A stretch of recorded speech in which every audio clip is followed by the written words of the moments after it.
Hey everyone, welcome to the Peter Attia Drive. I'm your host, Peter Attia. The drive is a result of my hunger for optimizing performance, health, longevity, critical thinking, along with a few other obsessions along the way. I've spent the last several years working with some of the most successful, top-performing individuals in the world, and this podcast is my attempt to synthesize what I've learned along the way to help you live a higher quality, more fulfilling life. If you enjoy this podcast, you can find more information on today's episode and other topics at peterattiamd.com.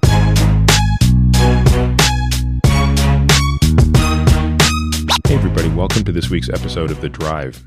I'd like to take a couple of minutes to talk about why we don't run ads on this podcast and why instead we've chosen to rely entirely on listener support. If you're listening to this, you probably already know, but the two things I care most about professionally are how to live longer and how to live better. I have a complete fascination and obsession with this topic. I practice it professionally, and I've seen firsthand how access to information is basically all people need to make better decisions and improve the quality of their lives. Curating and sharing this knowledge is not easy, and even before starting the podcast, that became clear to me. The sheer volume of material published in this space is overwhelming. I'm fortunate to have a great team that helps me continue learning and sharing this information with you. To take one example, our show notes are in a league of their own. In fact, we now have a full-time person that is dedicated to producing those, and the feedback has mirrored this. So all of this raises a natural question. How will we continue to fund the work necessary to support this? As you probably know, the tried and true way to do this is to sell ads. But after a lot of contemplation, that model just doesn't feel right to me for a few reasons. Now, the first and most important of these is trust. I'm not sure how you could trust me if I'm telling you about something when you know I'm being paid by the company that makes it to tell you about it. Another reason selling ads doesn't feel right to me is because I just know myself. I have a really hard time advocating for something that I'm not absolutely nuts for. So if I don't feel that way about something, I don't know how I can talk about it enthusiastically.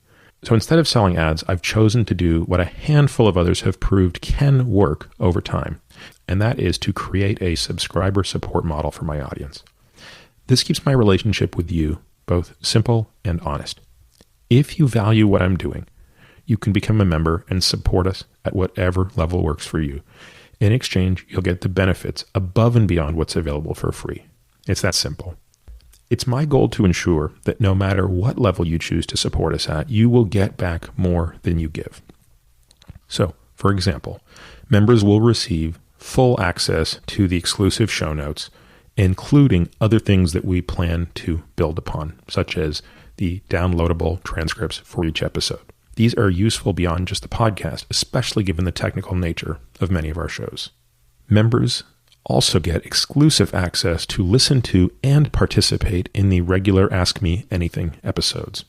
That means asking questions directly into the AMA portal and also getting to hear these podcasts when they come out. Lastly, and this is something I'm really excited about, I want my supporters to get the best deals possible on the products that I love. And as I said, we're not taking ad dollars from anyone, but instead what I'd like to do is work with companies who make the products that I already love and would already talk about for free and have them pass savings on to you. Again, the podcast will remain free to all, but my hope is that many of you will find enough value in, one, the podcast itself, and two, the additional content exclusive for members to support us at a level that makes sense for you. I want to thank you for taking a moment to listen to this. If you learn from and find value in the content I produce, please consider supporting us directly by signing up for a monthly subscription. My guest this week is Sasha Cohen. For those of you who may not recognize her name, she's an American figure skating legend. In fact, the last female, I believe, to win a medal in figure skating. She was a silver medalist in the 2006 Olympics, and I don't waste any time in this episode going straight to that moment because on some levels, it is one of the most remarkable parts of her story, frankly. And I don't want to sort of spoil the story, but needless to say, if you only watch one video from all of the videos or anything we talk about in this talk, that's the one you want to see. And I actually, frankly, this might be one of those times where I recommend you, before you even listen to the podcast, you go to the video of the final for the long program in the 2006 Olympics and you watch this 6-minute video, 7-minute video, whatever it is. Obviously, it's linked to in the show notes. But for those of you who aren't subscribers and don't get the show notes, I still want you to be able to go see this video, because that's exactly where I go to at the outset of this discussion. We then work our way a little bit backwards and talk about her life growing up and how she was able to channel and focus all of her insecurity into becoming such a great skater. But much more importantly, we talk about this life post-skating for her. And I think in many ways, Sasha is kind of a remarkable example of how a person can remake themselves from being completely focused on one thing and having their entire identity tied up in one thing and moving past it. And again, I think what comes across here is the just maturity and wisdom of a person who is remarkably adept at understanding the hollowness, the shallowness of achievements. For me, certainly this is something that just really resonated to be able to hear her talk about this. So even though, again, we're talking to, a former world champion, Olympian, superstar, there's a lot in this episode for normal people like us who aren't that way. And again, we explore the depths of depression. We talk about the statistics of how many Olympians go on to suffer depression, and I talk about her involvement in a project that's meant to bring a lot of awareness to this. We talk about a lot of other things as well. So without further delay, please enjoy my conversation with Sasha Cohen. Sasha, thanks so much for coming over. Thank you for having me. I'm really excited for this. There's so much I want to talk with you about, and this, as I was saying even before, interviewing somebody, you get to know a lot more about them than you may have known before. It sort of accelerates your learning about a person in the weeks leading up to the interview. I mean, if you're sort of doing your homework, which you obviously want to be doing, you're learning so much more. And I think I forgot, 2006 is a long time ago. On some levels, it doesn't seem like that's that long ago. It's like, guys, 2006, like I sort of remember that. But you realize, no, that's 13 years ago. And to go back and watch the footage of the Olympics, I sort of forgot a few things because I sort of remember watching that at the time. I mean, as every Olympic athlete knows, that's the time when the rest of the country completely stops what they're doing to focus on sports that aren't football, basketball, baseball, hockey. But I was really blown away by what has to be one of the more challenging and yet remarkable achievements of your athletic career.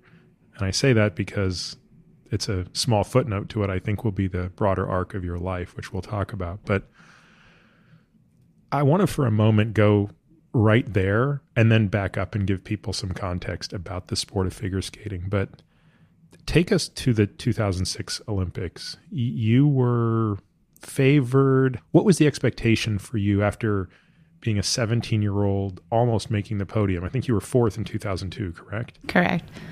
It was my second games, and I was one of the favorites going in. There were strong competitors also from Japan and from Russia. And it's a moment in your life where it's rare as a figure skater or a gymnast or in certain sports to go to one Olympics, let alone two. And so you know that most likely this will be your last games. And figure skating, the ladies' competition, is at the very, very end of the Olympics. And so the whole 2 weeks before, most everyone is gone, the Olympic Village is turned into just a party scene. And so Sodom and Gomorrah. Exactly. So generally the figure skaters are not staying in the village. We're isolated. Perhaps we're missing opening ceremonies to really focus in and hone on this one moment that we've spent our whole life, basically since we were toddlers, training for. It was difficult because 6 months before, I was flying high. I was in the best physical shape, mental shape. I was very, very strong. And then over that winter, I had a series of injuries, equipment problems, and it was really tough because I was going into the Olympics not feeling prepared. And I've said that it feels like you have to walk a pirate's plank, and you know that you kind of have to just jump into the sharks, and you don't feel prepared or equipped to handle it, but the show must go on, and you have to keep putting one foot in front of the other. So that was kind of the mental state that I was in. Even if you're in the best shape of your life, it's still the enormity of the games, and these few minutes you have to fulfill a lifelong dream is just immense pressure. Now, is that different from the pressure you feel in 2002 when nobody knows you and it's amazing that you're there? I mean, how much of what you just said is not just the fact that you're going to the Olympics, but that you're going to the Olympics as a favorite. I think definitely going in as a favorite, so a 17-year-old brain and a 21-year-old brain are a little bit different. And my first Olympics was actually my first huge international competition. I'd never been to a world championship. So I was thrilled to make the team. I was competing on my home soil in Utah and Salt Lake City. And I went to opening ceremonies, and I was just like a kid in a candy shop. And it was just incredible how Salt Lake was transformed. So it was pretty magical. And of course, I was nervous in these moments, but the spotlight was really on these favorites and that were duking it out. And I was disappointed that I was close to a medal, but didn't medal in Salt Lake. But really, when it came to Italy, in 2006, I felt all eyes were on me. And this is the moment that I've been waiting for to redeem myself from 4 years back. And I'm not at my best. I'm not ready. As an athlete, you're generally homeschooled and you're analyzing videos and you're training and you're spending your whole life planning like 4 years out. And so you're always analyzing every little thing you might have done wrong or how you could do something better. And I couldn't help thinking, like, how am I here about to compete in the Olympics and I'm not prepared? What did I do wrong? And I think something that I've learned a lot about myself since then is that we can't control everything. And as athletes, we think we can, that we can control and prevent any injury that might arise or any equipment problems. And it's very hard to admit to yourself that you can't control everything because that's what you've spent your whole life trying to do. That's what's up to you. Does anybody else in your really inner circle, and I'm guessing at this point, your mom and your coach are probably the two closest people to you when it comes to what you could be feeling? Is that a fair statement? Yes, mainly my mom. She was the one that came with me to all my competitions, took me to the rink and physical therapy and off ice since I was 7 years old. So we really bonded, and she was probably the only one I was super vulnerable to the outside world. It was, I'm fine, I've been training, I'm prepared. You don't want to admit weakness. It's like everyone's a shark and they can smell blood. And so you're always putting on this brave face and it's kind of a fake it till you make it, because if you show fear, you give others confidence and you undermine yourself. When did the Olympic trials take place for figure skating? They're usually in early to mid-January, and then the Olympics are kind of the middle, like kind of early to the end of February. So it's very close to the Olympic Games. Yeah, about a month. So how did you do in the trials? I mean, how did you do in terms of what was your position? Obviously, we know you made it to the Olympic team, but how did you feel at the trials, and what did that do to your confidence?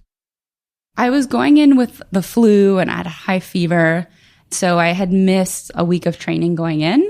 And so I was pretty weak and frail, but I managed to skate well. I won that national championship, but it wasn't this really strong at my height showing. And then after that, it proceeded not to get better, but to get worse in my training at home with other injuries going into the games, where I was in physical therapy every day and had ionophoresis on my inner thighs. And it was a tough place to be, because you want to train harder, but then you push yourself and you become more injured and you set yourself back. And so it's just this delicate balance of trying to navigate.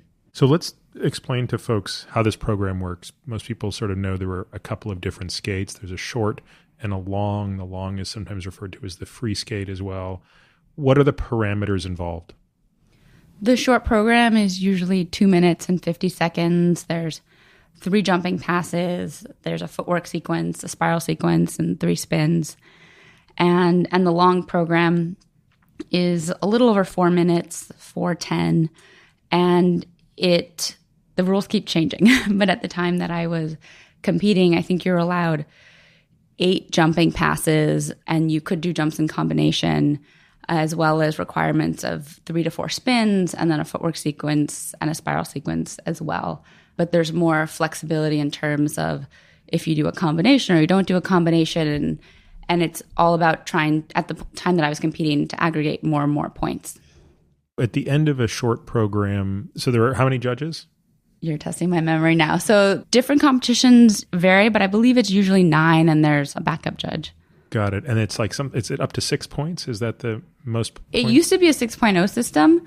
That shifted in the early early 2000s. And by the time that I was competing, no one really knew what their score meant until they compared it to someone else's score, because every competition would have new highs and it was all relative, but there was no cap to how high you could go. And so you didn't know if your score was the best score until you compared it to others. Got it. At the end of the short program, which I assume is sort of done in reverse order of favorites, such that which we don't get a sense of when you're watching this on TV, because you're not actually watching every single person there. But how many women would have skated in the short program, for example? They eliminate after the short program. So I believe it could have been up to 30 people in the short program, but it's a random draw for the short program. Only the long program is done based on results in the short program and in groups of 6. So it's not a complete reverse of order, but it's in 6 and you draw. And then after the short program, I think the people, like the last 6 places are eliminated. So then when you go into the long program, it's more like 24 skaters. And this is rough approximations. Yeah, This was a while ago. It is still amazing. We'll come back to this in more detail, but it's sort of hard for mere mortals like me to even understand what it means to make an Olympic team, or in a time sport to even make an Olympic standard. You know, there are some countries in the US, we take this for granted, but there are many countries where you don't even have to, you just have to make the Olympic standard and you get to go. Like, there are so few athletes that could even do that in a given event, like, you know, a running event, for example. It is sort of hard to believe that all of the athletes in the world are winnowed down to 20, 24, 30, whatever it is, and then away you go. So going into this, would you say your strength was more on the short program than the long program, or how do these differ? I mean, the difference in duration must obviously pose a different physiologic stress. What are the other differences between them from the standpoint of the athlete, either be mentally or physiologically? I think the short program, the margin for error is 0.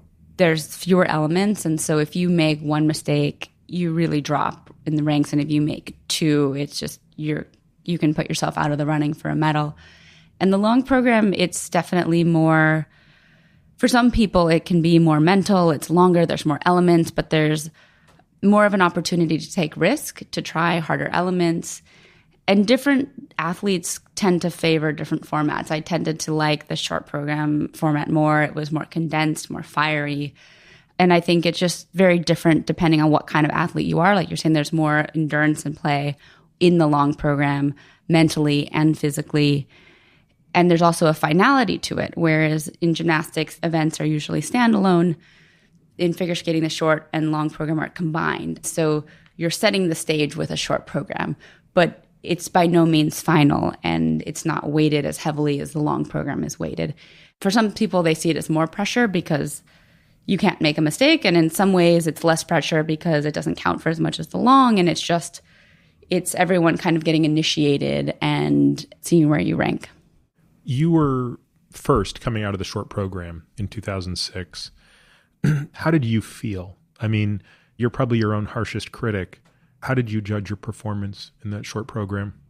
It certainly wasn't my strongest short program that I had done, but considering the level of preparation that I had going in and my mental confidence, I was thrilled with it, because I hadn't done a clean, and clean means making no mistakes. I hadn't done a clean short program in weeks. I had struggled to even do full run-throughs because I was nursing injuries and just really struggling. So I think I skated towards the end, if not last, after my competitors had skated good programs, and there's this immensity that you feel in the air, and knowing that this moment has arrived and you're not ready. And so when I went out there and ended up landing my 3 different jumping passes and making it to the end, I was just exuberant and thrilled and relieved. And then when I saw my name on the leaderboard and I was in first place, I couldn't believe it. It was a thrill, and it's a temporary victory, right? So you have one day off and then you're back to the long program. But in that moment, I was triumphant. So how did you spend that day between the short and the long program? I had actually strained my leg during my performance, and so I had decided to take the day in between off in order to be fresher and to not continue to exacerbate the injury in between the short and long programs.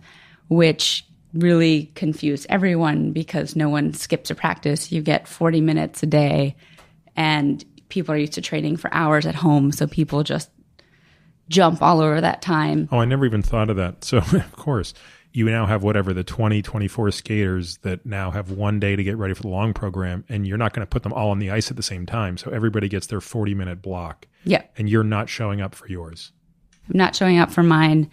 And that certainly confused people. The idea was... Is that your decision or your coach's decision? I think it was a joint decision. The physical therapist was coming to see me a few times a day. It seemed like a good decision. Again, I think you always second guess everything in hindsight. But considering where I was and how injured I was at the time, it did seem like the best decision, because at a certain point you've done everything so many times that it's how you feel physically which really informs how you feel mentally in the moment that you step out to perform. You step onto the ice now for the long program. You know, I've watched that video many times. It's hard because when you're watching it now on video, knowing the outcome, it's different than watching it live. And truthfully, I can't tell you that I see in your face any reduction in confidence. I can say I do because that's the narrative I'd place over it. What do you see when you go and watch yourself? First of all, do you go back and watch that? It took me a very long time to watch it. I believe it took me a few years before I ever watched it. I was in an acting program, and one of my classmates found out that I was a skater and watched my performance, and was like, it was so dramatic and it's so great, and like, we should watch it together. I'm like, I'm not watching it with you. So he finally convinced me to watch it with him.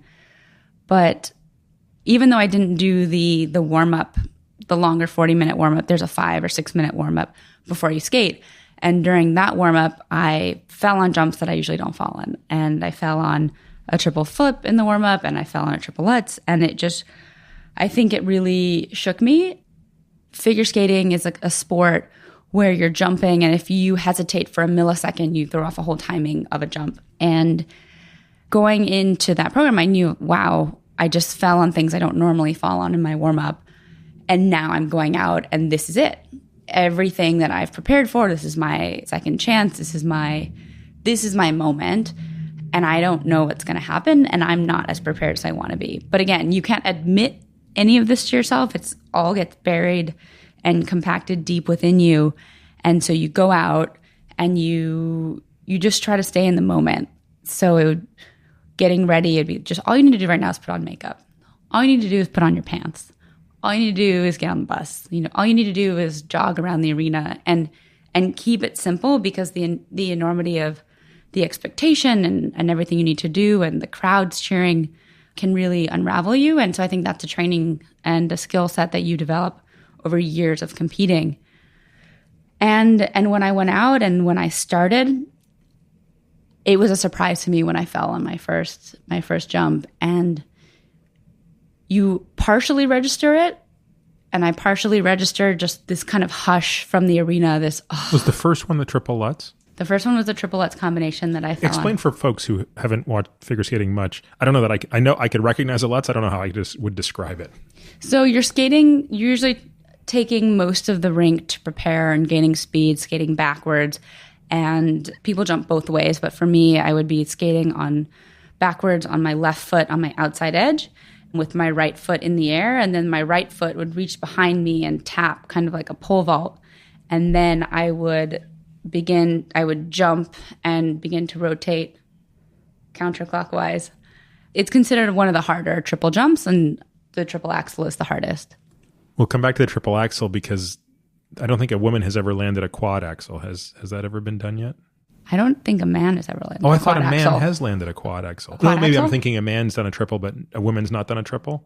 Midori Ito has done a triple axel, and then I think in the team competition, Mirai Nagasu has done a triple axel. Oh. But I believe that was not in the ladies' Not in the singles. Okay, got it. But you're saying it's possible a man has never landed a quad axel either then. I don't know why I thought... Not that I know of. They do all the other Elvis quads. Stoico had done a quad, but maybe... He's done a quad, but not a quad axel. Got it.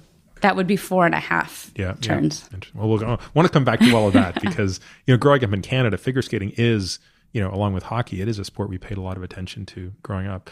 And there were some great Canadian figure skaters. So we had something to Elvis watch. and Kurt were icons. Just to put this in context, like I'm still struggling to understand how one trains for this, because I can't imagine like you go to a practice and you would do that whole 4-minute, 10-second routine by itself, right? I mean, wouldn't you practice by breaking that down into short segments and doing those and working on the transitions as opposed to just going through the whole thing? You would do both. There would be a lot of emphasis placed on the whole run through and then mocking competition conditions. So that might mean you go and do a 5-minute warm up, you get off the ice at home and you wait, and then you go out and no one else on the ice and you have to go, someone presses play for you, versus getting to restart or skating with everyone else and taking 30 minutes to warm up. And then you'll also just repeatedly train segments. Mm-hmm. And sometimes it could be the beginning and the end, or maybe just at the beginning 3 times in a row to work on cardio and stamina. And so you're trying to train yourself mentally. You're trying to train physically so that stamina isn't an issue when you're at the end. And everyone's a little different. And that's, I think, the thing that was always so tough for me is there was no formula. And with some people, more was better. And for other people, more means you break. And then you ultimately set yourself back. And so it was always this tough push-pull of, am I being lazy or am I being smart? And sometimes that, the person, something inside was just like, I'm not sure, but I have to do this again and again and again. And then you end up injured. And then you feel like an idiot because now you have to take a week off. But that was a very hard balance for me because I did get injured easily. One of the things that has always amazed me about figure skating, and again, your fall in that triple Lutz at the outset of the long program was yet another remarkable example of it to me, is the ability that the skater has to immediately resume the choreography as though nothing happened. And that amazes me for 2 reasons. The first is physically, anthropometrically, meaning where you are in space can't be predicted by a fall. So it's one thing to go through a series of movements and do them perfectly every time and therefore know exactly where you're going to be that next moment. It's quite another thing when you fall, and you're never going to fall exactly the same way twice. So every time you fall, you're going to land in a different position slightly or roll into a different position. And yet you have to be able to go from a first time being in a given position to right back into it. So that has always amazed me. The second thing that's amazes me actually a lot more, which is the sort of courage to be able to stand up when at that level, a fall of that nature almost guarantees you can't win, right? I mean, sure, as we'll see in your case, you didn't miss by much, a gold, despite that fall.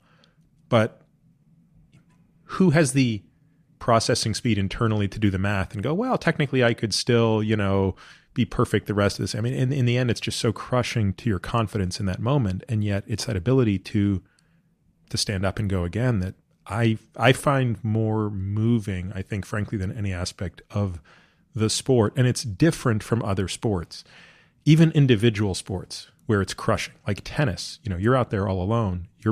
There's no one to hide behind, but you make the worst play in the world. Your damage is capped. It is finite loss.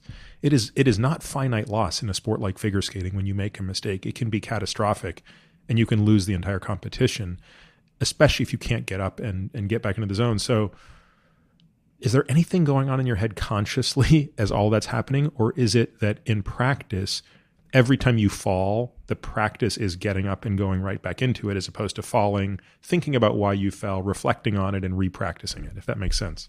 Practice is certainly a component of it. And my coach always taught me, you don't fall, you bounce. So as soon as you hit the ice, you're up.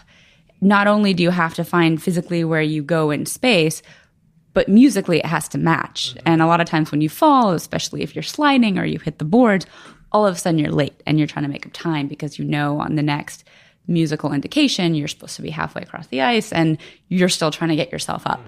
So there's certainly that element. But I think it's a combination of things. First of all, there's so much going on that you don't have time to sulk in it, to let it hit you. what the implications of that fall. You have to block that as fast as you can because like the firing is continuing. For me, it was like I felt myself hit the ice. I heard the audience just go, oh, and that it's not only your own disappointment, and something I've always struggled with is not wanting to disappoint others. And so now I have a stadium full of people that are just audibly groaning and disappointed, and you have to keep going on. And it's kind of being in this embarrassing, catastrophic nightmare where you can't hide. It's like someone's ripped off your clothes, but you can't run off and hide. You have to hold your chin up and keep going and pretend like you're fine. And then I go into the next jump, the triple flip. I didn't quite fall, but I had a very severe step out. And then and both your hands hit the ice. Yes. Right? Yeah. It was pretty much as close to a fall as you can get. I mean, watching the video again, I've watched it now so much in the preceding, few weeks, but I forgot. I mean, it's like amazing you don't break your wrist sometimes the way you would put your arms down. And you're not the only skater I've seen do that, but that's a hard hit. I don't know. You probably don't even recall it. No, I don't know what to ascribe it to other than, I generally have loose ligaments. I fall all the time and people look like, how did you not tear your ACL and everything? Yeah, I would break my wrists if I fell into the position you did. But again, for the person anybody at this point who's listening to this is going to go back and watch this video, and it will do more justice to what I'm trying to articulate. But again, it hadn't even started.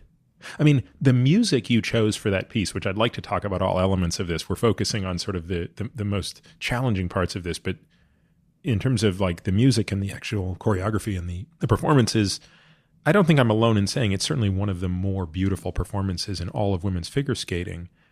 And yet it hadn't even really started. You're sort of 1-2 punch. And if I was amazed the first time that you got up, that says nothing about what it felt like to watch you get up the second time. It's like, how is she doing this? I think you get very good at denial as an athlete and at blocking things out because they would be too much to take. So if you actually process what's happening and where you are in space and time, because you have to understand going into this, I saw the Olympics as this just huge looming, like the sun, like the horizon ahead of me, but I couldn't imagine anything beyond it.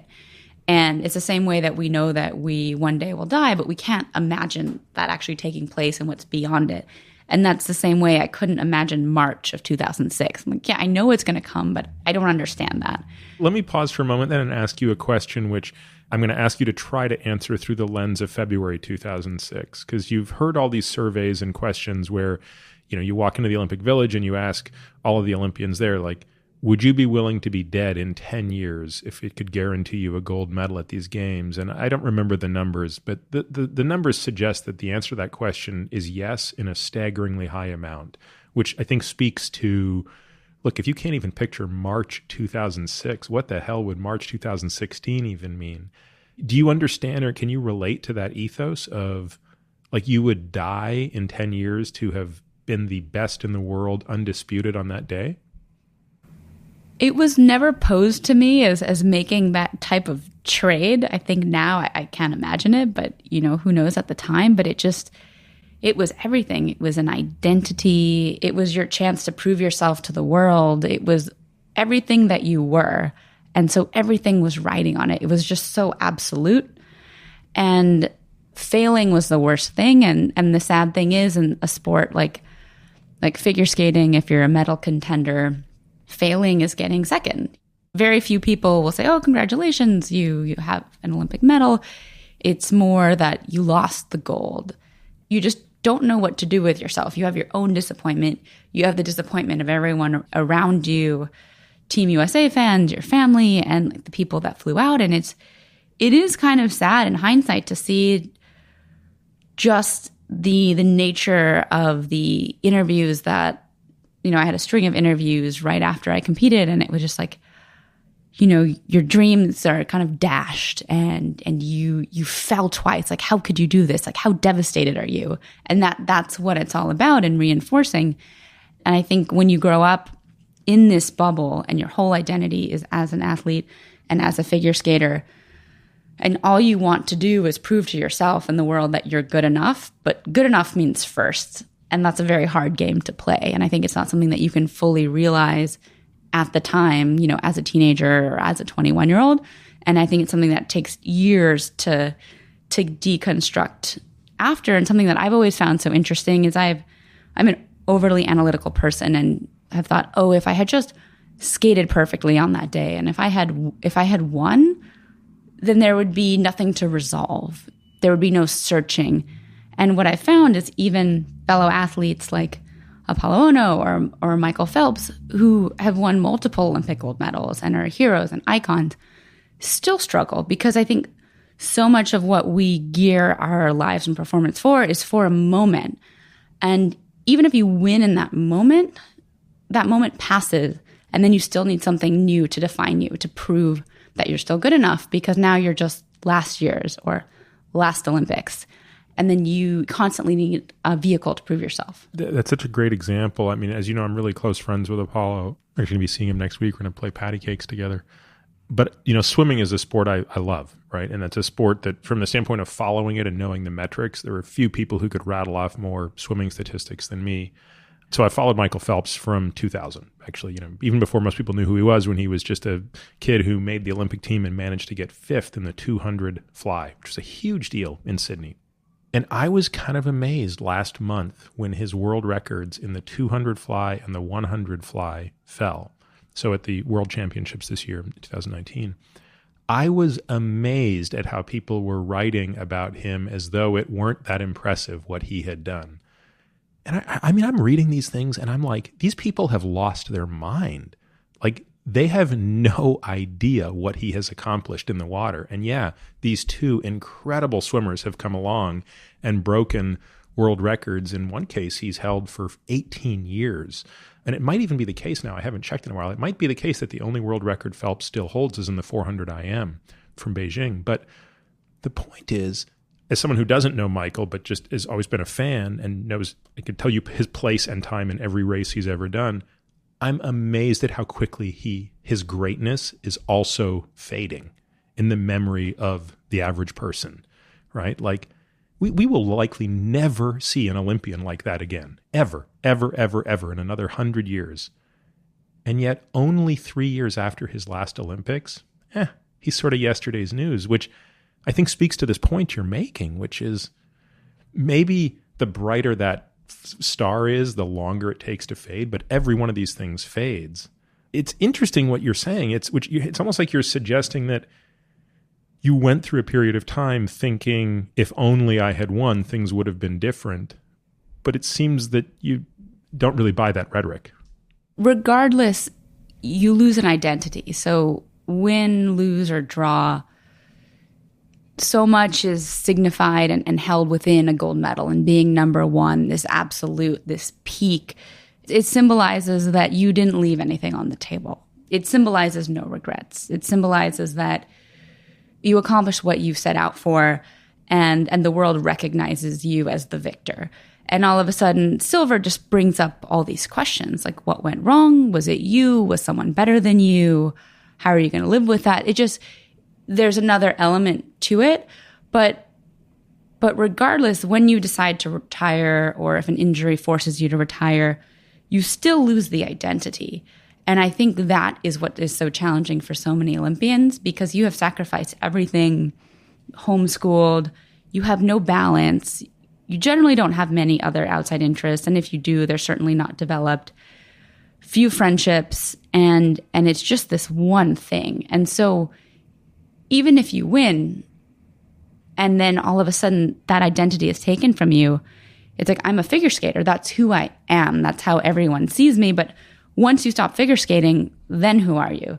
And as, someone in my mid-20s trying to figure out who that was very difficult, because I didn't develop other interests or hobbies in middle school and high school. I didn't develop close friendships. I didn't go to college at the age of 18.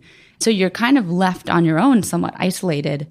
And Olympians aren't really sharing this when they retire, because I think they're kind of they're in their own heads, they're in their own sports, and they're dealing with this with their families or maybe with some of their close friends. And so you don't really realize this is normal. And everything about being an athlete is about projecting confidence and power and that you're fine and you're always fine. You just kind of get in the habit of not portraying weakness, of not asking for help. And it's always you. It's always your fault. I think athletes are some of the most accountable people. We're generally not saying, oh, it was the ice, or it was that, or these outside influences. It's all you. My training wasn't good enough, or I mentally got distracted, or the pressure was too much. So we feel like we have to fix everything, because we've been told that it's all up to us and it's our moment, and we're either going to make it or we're not. So I think that's something I'm trying to find a balance with life now, is this balance of making life happen and allowing it to happen, allowing for serendipity and opportunity and all these things that happen in life that as an athlete you think you can control everything, but you can't. When you finished that long program, which again is beautiful, right? I mean, if you take these first 30 seconds out of that program, I don't think I'm alone in saying this. I think many people have written, and certainly I've read many accounts of it, describing it as one of the greatest programs in all of women's figure skating. Were you proud of how you finished? I was certainly proud of how I finished. And I think in that moment after I had missed my second jump and I was heading 15 seconds later into my third jump, a difficult jump for me, you just kind of like, what's going to happen on the other side of this? But you have to go in and just remind yourself, okay, like set the shoulders, like pull back, snap, and just get back into the word by word guidance that you give yourself through the program. And I landed that jump, and it was kind of a relief. It's like, okay, now I have a second, and I had a spin and a few moments, and the music shifted. But at that moment, you're still kind of realizing, like, there went the gold, but you're just trying to keep your head back because your head wants to go all these places. But as an athlete, you've taught yourself to suppress emotions, feelings, and doubts, and especially when you still are on the line and you have to perform. And so as I ended up landing each consecutive jump, there was this sense of relief, and the music was very emotional. It was Romeo and Juliet from the movie, and I just loved it. And so I allowed myself to really kind of get into some of the pain and the expressiveness of the music. And, I was relieved when I was done, but I was also crestfallen, and it was still trying to process everything at once. And in some ways, it was kind of a messy night. A lot of girls were falling, and that usually doesn't happen at an Olympics. At another games, I would have been 8th or 10th, and I ended up 2nd because the top 3 girls all made mistakes. So I can see that silver medal as just, wow, I was so lucky to medal considering how I skated. But I think at the same time, you just know that this wasn't the state of preparation I wanted to be going in. This wasn't the performance that I wanted to give. And I don't know what I could have done differently. And I think that's the biggest thing for me is I'm a perfectionist. I want to understand everything. Things should be rational. And I want to fix everything. And so when you don't really understand, sometimes it's hard to have closure and figure out what it means and what you could have done, if you could have done anything at all. When you accept the medal, when you go back with your family that night and your coach, are you already in your mind starting to think about the next thing? Are you already thinking about the next World Championships or the next Olympics, God forbid, 4 years down the line? Or are you able to, in this particular moment I'm referring to specifically, able to take some comfort in what you've just achieved? I would say usually if it's a national championship or a Grand Prix, you're thinking about the next thing because those are events gearing up to bigger events. But the Olympics is just... Well, this one in particular, yeah. the bittersweetness of this one. As soon as I was done competing, it was press conference, drug testing, and then media circuit hitting all the morning shows. And then every time they put a microphone in my face and I could get through 30 or 40 seconds before I started to cry and have a hard time talking. And that was 8 interviews. So you don't really have much time to process then. And then we have a show the next day. So all of a sudden it's, okay, now what's your show program? Block it out with lights. And it's just go, go, go, and trying to keep everything together. You're kind of a porcelain doll that's shattered and glued yourself together to try to keep going for the next 2 days of the Olympics, which is basically doing this exhibition, closing ceremonies, and leaving. And so you don't really have the time to process. I was staying with my mom we'd rented an apartment and you kind of just come home to silence at the end of it. It's too much to process at the time. And I think the biggest concern is to keep yourself together in front of Team USA officials, in front of the media, in front of even family. It's like, it's fine. I'm all right. Like, it's okay. But certainly not thinking about the next competition, because after that, Worlds is kind of like a throwaway. I ended up going, but different athletes handle it differently. But I think I tried to create a wide vacuum between skating and myself and a persona, just to get away from the pain of it. Again, I didn't watch the performance. I fully embraced all the fun opportunities I had post games, which were going to the Oscars and, all these different events. And skating, unlike other sports, you have a chance to tour. So, you're busy doing shows and live TV events. So I kind of lost myself there and then put skating aside. I went to acting school. But did you formally retire in 2006? No. And I actually ended up competing in March at Worlds. And then I ended up touring for a few years while taking time away from competing, and ultimately decided to come back and train in 2009-10 season. So it's interesting. You sort of delayed that. I remember Apollo talking about how post 2010, I forget what he said. Something to the effect of like 2 weeks after the Olympics, it all sort of hit him that was it. On the one hand, that seems like a very short period of time. Like, oh my God, like 2 weeks after, the Olympics, it all sort of crushes down on you like a ton of bricks. Like, you're no longer a professional athlete. And on the other hand, that seems like a really short period of time. It seems like in your case, it was different. It seems like in your case, you were able to stretch that out more, partly because of the nature of your sport, I think. And when you mentioned that you were taking acting classes, was that in the spirit of making you a better skater, or was that really in the spirit of thinking about your next career? I think it was about exploring other opportunities. I guest starred on CSI New York and on Las Vegas, and I did a small indie film. I wanted to move to LA and take acting classes, and it was a wonderful diversion from this intense world of pain and disappointment, which I think I didn't really want to process or look at. It was like, oh, here's all these fun, sparkly things for you because right now you're cool and sexy because you just competed in the Olympics. And this is kind of something that all Olympians go through is you work really hard, you have tunnel vision, you spend your day between the gym, your home, and a training facility, and then all of a sudden the whole world cares about you and everyone wants to meet the Olympian right after the Olympics until the next games. And then it's like, oh, who are you? So it's a very fun, amazing opportunity that some Olympians are fortunate enough to have. And I think for me, it was just a wonderful relief of the disappointment and pain of my games.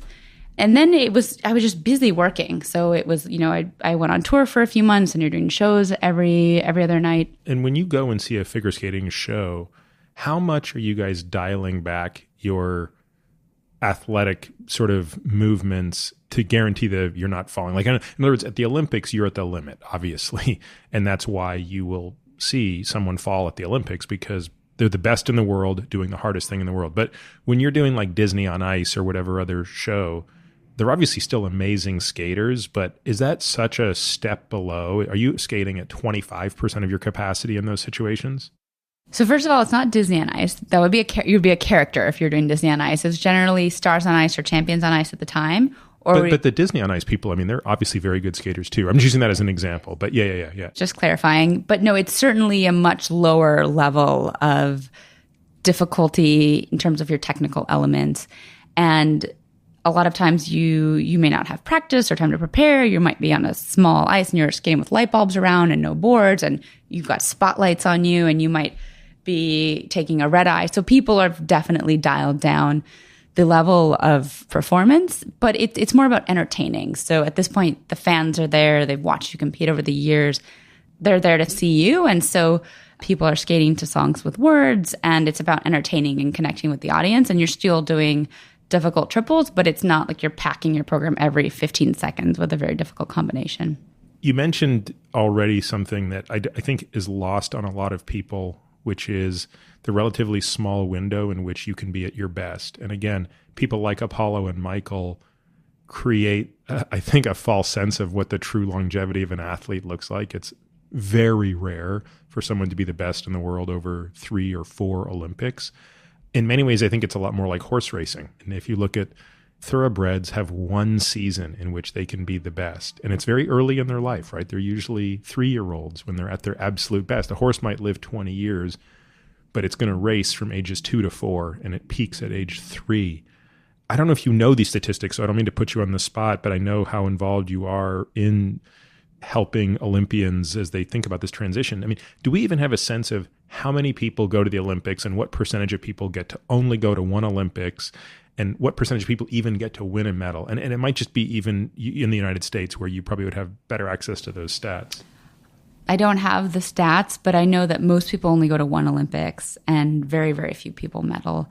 I was surprised just thinking about it because I think the last Winter Olympics, Shaun White won the 100th gold medal, Olympic gold medal, I believe, for the U.S. And you're thinking the Olympics going back to the 20s, and there were breaks in there, but you're just like, whoa, there's just very few people have actually won medals, and very few people get to go to an Olympic twice. And certain sports, I think, like swimming or speed skating, tend to allow for someone to go perhaps twice.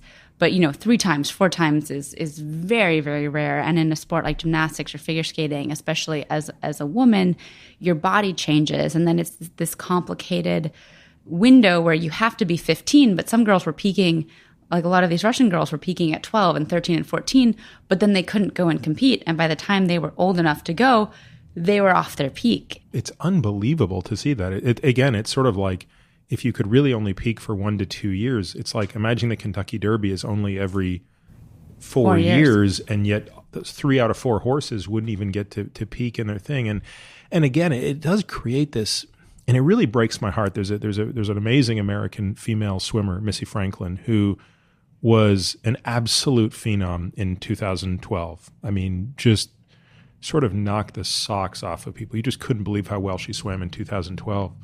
Well, in 2016, she was obviously not the same swimmer.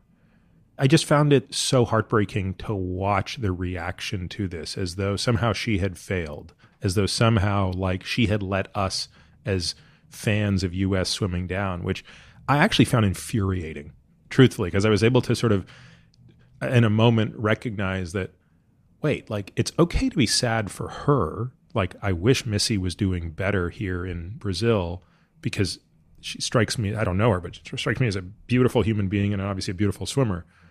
But to think that I could be disappointed, like she was somehow not living up to her potential, it's ridiculous when you imagine here's a girl who's already got world records and gold medals and Olympic titles to her name. It's almost like we as the fans create this awful expectation and this sort of toxic environment of expectation around it's never enough. You're only as good as your last Olympics, right? You're only, as you pointed out, by 2010, it doesn't really matter anymore what you did in 2006. It's can you make this 2010 team? And the media is a big part of it too. It's a story, will they live up to expectations and how will they do? And it's, you build people up and you tear them down. And I don't know why people do this.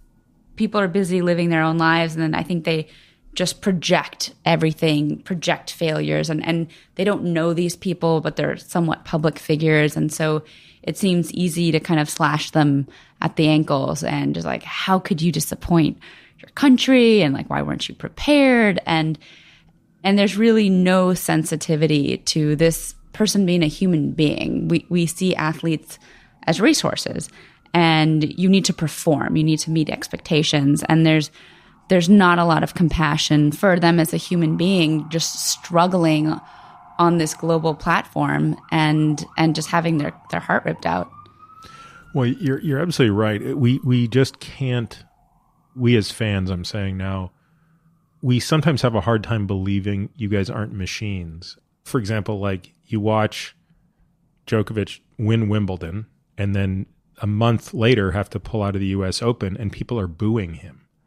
I mean, I just can't believe it when I watch it. I really, it embarrasses me to be a member of the public when you realize like a guy who's shoulder is obviously in tremendous pain, has to pull out of a tennis match, and people are pissed about it. And look, maybe if I'm going to take the other side of that, I would say, well, maybe they paid a lot of money to come and see the Wimbledon champion at the U.S. Open.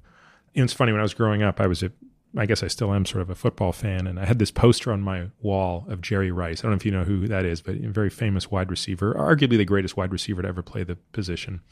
It's just a very famous, I think it's like a Nike poster, and he's in the end zone, and he's holding the football up. He's just scored a touchdown. And there's a player, I think it's like a Cincinnati Bengal, player. You don't even know who the player is because he's on the ground with his feet trying to grab Rice's ankles. Obviously, he has failed to stop Jerry Rice from entering the end zone. And I remember one of my best friends in high school, Jeff Bagioni, made the most astute observation ever. We were like sitting in my room one day, we're like seniors in high school, and he looks at that and he goes, "Isn't it amazing that dude," and he points to the guy on the ground, "is a better athlete than anyone we ever know." And I think people don't realize, like, we're so used to looking at Jerry Rice or Michael Phelps or whatever that one exception is that comes along and truly bends the arc of a sport, that you forget even the people 7 rungs beneath them are still doing something that most of us can't fathom. But it's almost like we get numb to it, I think. Like we get so used to seeing you guys be perfect that you make a mistake, and it's, maybe there's a part of us that likes seeing it because we know you're not perfect. And maybe there's a sense of, well, you failed, therefore I'm not so mediocre in my existence. I don't know. Maybe that's sort of an overly skeptical view of it. But human nature is complex. I think a lot of it is invisible, meaning the athlete, especially the Olympian's journey. We see him pop out of just nowhere for a month around the games, and then he kind of goes back into obscurity.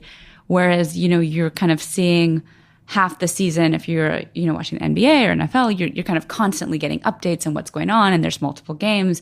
So you're part of the process a lot more. Whereas someone that is a skier or a swimmer, all of a sudden they pop out of nowhere at the age of 14 or 15, and you see them for a month, and then they disappear again for 4 years, unless you're following the World Championships. But I think most people would really just tune in for the Olympics. So we don't really know what their lives are like. And I think that's what these fluff pieces going into the games try to do, is track this person training in their rundown facility, the fact that they're homeschooled, you see them at physical therapy, icing everything, taking 30 vitamins a day, trying to optimize their performance, and then also having to take painkillers because they're performing with a broken foot, and humanizing the pain and the struggle behind it and the sacrifice. And I think when all those things are taken into account, all of a sudden this person becomes more human and someone that is overcome versus someone in like kind of a shiny USA outfit kind of going across your TV screen for 20 seconds and then they're just a racehorse to you and they're a time. But I think once you know the human and you know the story and what it takes, and that the 4 years in between, there's really kind of this nothingness for them. And there's no glory for most Olympians, and there's no money for most Olympians, and they're working second jobs, and they're in debt to pay for their training and the sacrifice that they go through. I think when you understand all those elements, it really, really humanizes the athlete. Is the United States, I can't tell, is it a good or a bad country to be an Olympian from? Because I've seen, for example, like in other countries where if you're even in the top 5, certainly the top 3 in the world as a swimmer, you can make an amazing living because it's so great. There's so few athletes in that country that could do it. Whereas, in the United States, if you won a bronze medal in the 200 IM in one Olympic year, like you're not going to make that much off that. But at the same time, the U.S. seems to have a lot of great resources to help Olympians. But just on balance, do you get the sense that it's great to be an American Olympian relative to other countries? Well, it's certainly incredible to see the U.S. flag and the sense of camaraderie. And, America still is this icon for so much of the world. And so there's this immense sense of pride representing the U.S. But I think the difference is the U.S. Olympic and Paralympic Committee is solely responsible for funding the athletes. The government is not any part of it. And in a lot of other countries, I believe, like Russia and China, the government is putting a lot of money into the athletes and paying for their training. And so they just have the resources that they have to work with are at another level. You know, in Russia, if you reach a certain level of success, it's like you get an apartment and you get a car and you get a stipend, where that doesn't happen because the purpose of the Olympic Committee is really to find young talent and support them leading up to their Olympic journey. But they don't have the resources that these other countries do. And for other countries, especially during the Soviet Union, it was all about how do we beat the US and everything, and no expense is spared, and look at 5-year-olds and do they have the right bone structure? It's like, okay, take them away, take these 55-year-olds away, put them in camp, and maybe one of them will make it. We don't care if we work them all to the bone, because it's about winning, and it's an Olympic machine. Your mom's from Russia, right? She came to the U.S. when she was, what, a teenager? 16. And it was the Soviet Union at the time, but she was from Odessa. She was from Odessa. Okay. Did Russian fans have a negative view of you? Did they want you to be competing as a Russian, or were they just opposed to you? They seemed to boo you disproportionately. Was it just because you were American, or was there something more going on there? I think it's because there was another Russian, Irina Slutskaya, that was a favorite as well. And so there was really no association with me being I see. It had nothing to do with you not competing as a Russian, though it was in your bloodline. It was purely just the fact that you were the competition to a Russian. Yes, and I think in other competitions where there was no Russian favorite, then the Russians were supportive of me because I was closer to who they were. But I competed in Moscow against Irina, and I was thoroughly booed. So it was really that it was kind of when I was ever up against one of their own that I certainly, they were not rooting for me.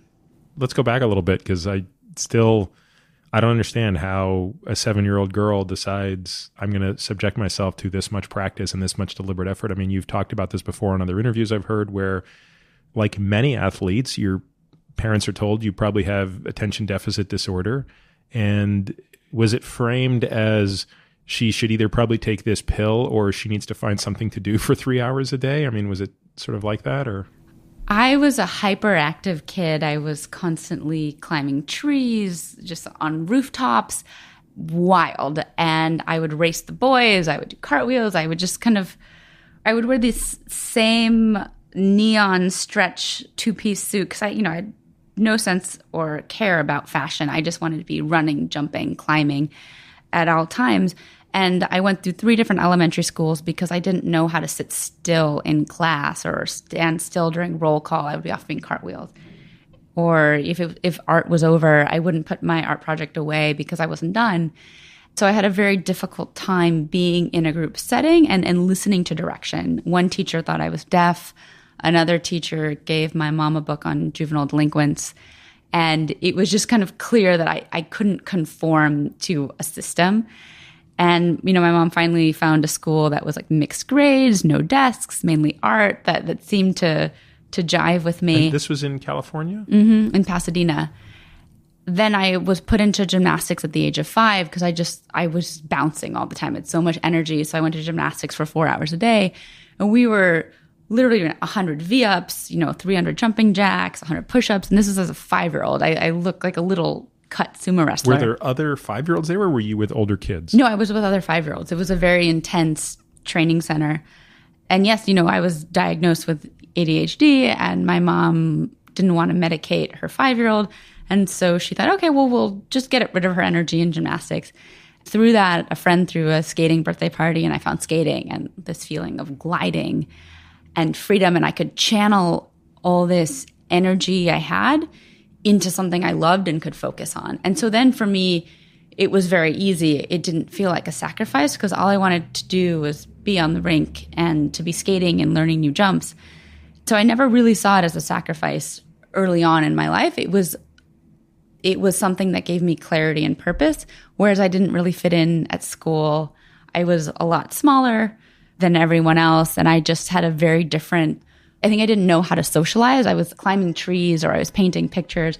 Come 6th grade, when everyone's getting ready for dances and figuring out what they're wearing and figuring out what boys they should spend time with at the mall, I just completely over my head. And skating gave me this channel to express myself, to work hard, to become something, and it just clicked. even by the standards of a figure skater, you would still be considered kind of an outlier in terms of your artistic ability. Again, the way, your movement exceeds even that of your peers. You've now, even just in the time we've spoken, discussed this constantly as this sort of creative expression. I guess it's hard for me to ask you that question, but do you think that that's common as the thread towards getting somebody into figure skating, or are there different paths that get people there? So in other words, you don't have to know much about physics to understand the strength and power that is required to jump the way you guys jump. I mean, it's a very explosive sport. So there's probably a very athletic component that's required to it in terms of those raw athletic inputs. But there's also this huge artistic component where I could imagine you take the most powerful female athlete on the planet, but if she doesn't have the ability to create lines and flow and spin in a certain way and dance in a certain way or choreograph in a certain way, it wouldn't be the same. And I think it's the same is true for men and women. I'm just using women as an example because we're talking about you. Did you start to figure out which of those was your leading edge? It's interesting because on the spectrum of sports, I think figure skating is at the very end of sport, and then the next is ballet, and ballet is an art. And I think the physicality channeled my energy, but I think I've always been very expressive and creative, and I felt that the music was a way for me to channel my feelings. So I think I was always much more of the artistic skater, and while I definitely had physical talent and capabilities, that was by no means my strength. Like, some people were jumping machines. They were robots, and they could do it the same jump over 20 times, just boom, boom, boom. And for me, I always struggled with that. It took me longer to learn my jumps. I would lose my jumps. And for me, I excelled at the expression and the line and the flexibility, which I'll thank my mom for because she wouldn't let me watch TV unless I was sitting in the splits. And so growing up, I was either in the splits or practicing holding spirals. But everyone, I think, is very different in a sport like figure skating and even ballet, because you have the range of the more athletic and then the more emotive artistic. And you really need to be a mix of both.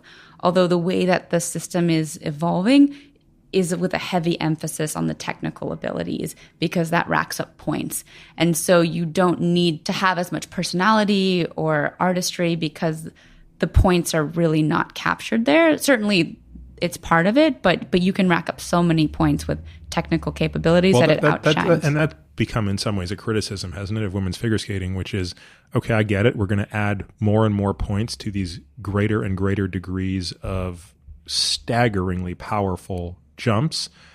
But the critic would say, well, shouldn't we be subtracting points for the lack of beauty in this, for the lack of grace, for the lack of spin, for the lack of line, for the lack of choreographing as well, so that we do try to preserve that balance? I mean, I guess ultimately that's just so subjective though, right? It's very difficult to enforce that the way you can say, look, you have to do a triple Lutz, and it's very clear what is and what is not that jump, right?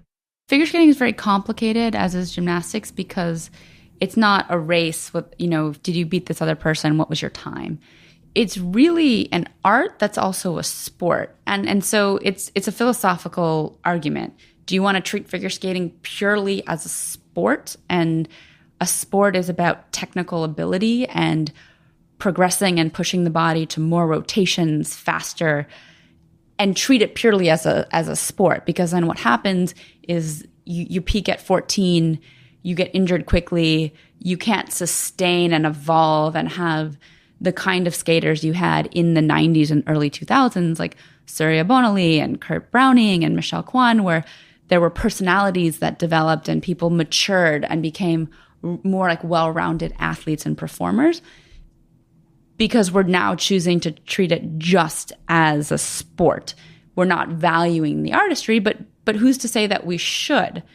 That's subjective. Obviously, I appreciate the artistry.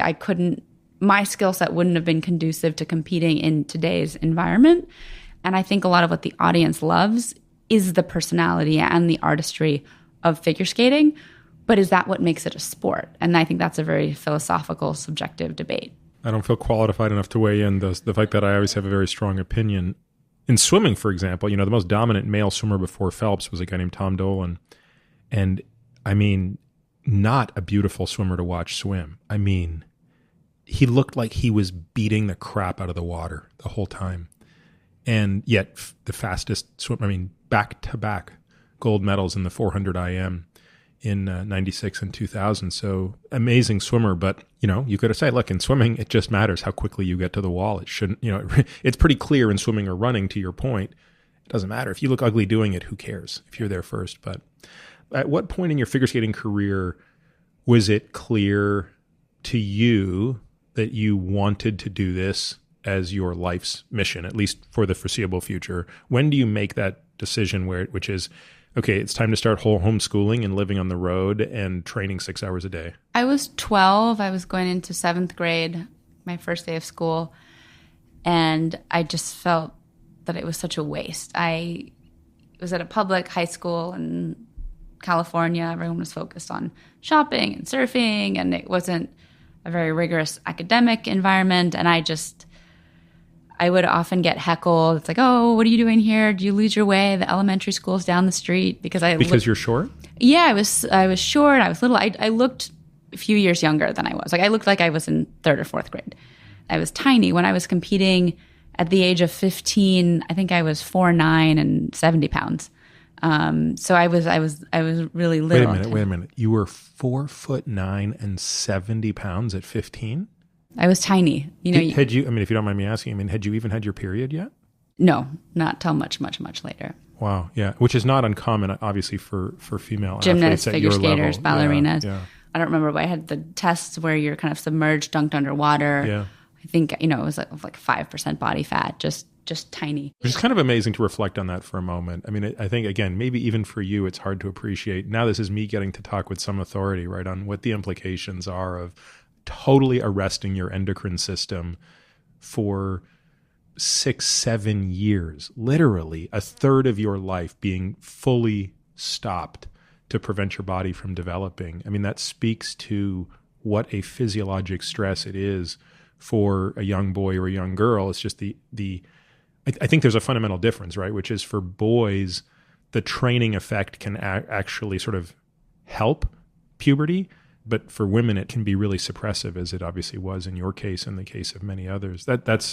And for me, it was pretty easy until I was 17. And then when I was 17, everything changed with diet and with training. Meaning you got more dialed in at 17?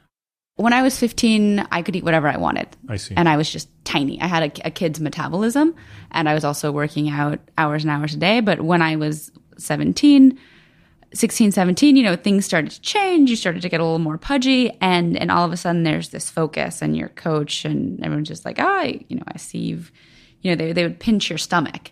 And it's like, that's not just skin. There's fat. And then as you get to know your body better and because it fluctuates, you get down to a pretty low weight, but you can't really sustain that during the year. And so you'd gain 10 pounds after the end of the season. And then you would try to get back on the ice and do a jump again. And it just, you really feel the difference in terms of your spring and being able to rotate. The rotational inertia for sure. How prevalent are eating disorders amongst figure skaters? They must be quite prevalent. I'm sure they are, but it's something that everyone keeps pretty private. And even the men have their own versions of them. It's I don't eat breakfast or lunch. I just have coffee and then I have dinner. But I don't have an eating disorder. I think everyone has found their own method for what works for them. And it's very difficult because it's not so much about the energy to train. It can be very much about what your body looks like and how you can propel it into the air. And every body type is very different and has its own kind of physics, where you'll see a lot of the North American or European skaters being very, very, very muscular to vault themselves up into the air. And some of the Japanese skaters, like the Japanese men, you don't really see a lot of muscles on them, but they're just the most incredible, light, springy jumpers. And so everyone has to find their own dynamic. And I think that's why you see a lot of girls kind of get sidelined when they go through puberty, is because their body really changes, their bones change. And no matter how they try to control what they eat or how they train, that time has passed them by. It is a little bit of you talked at the outset about one of the challenges is you think you're in control of everything, but you're not. Well, this must be one of the greatest example, right? Because a 15-year-old girl who has yet to go through puberty has very little control over what her body is going to turn into. I mean, you don't know if your hips are going to do this, your breasts are going to do that, and that can be all the difference in the world.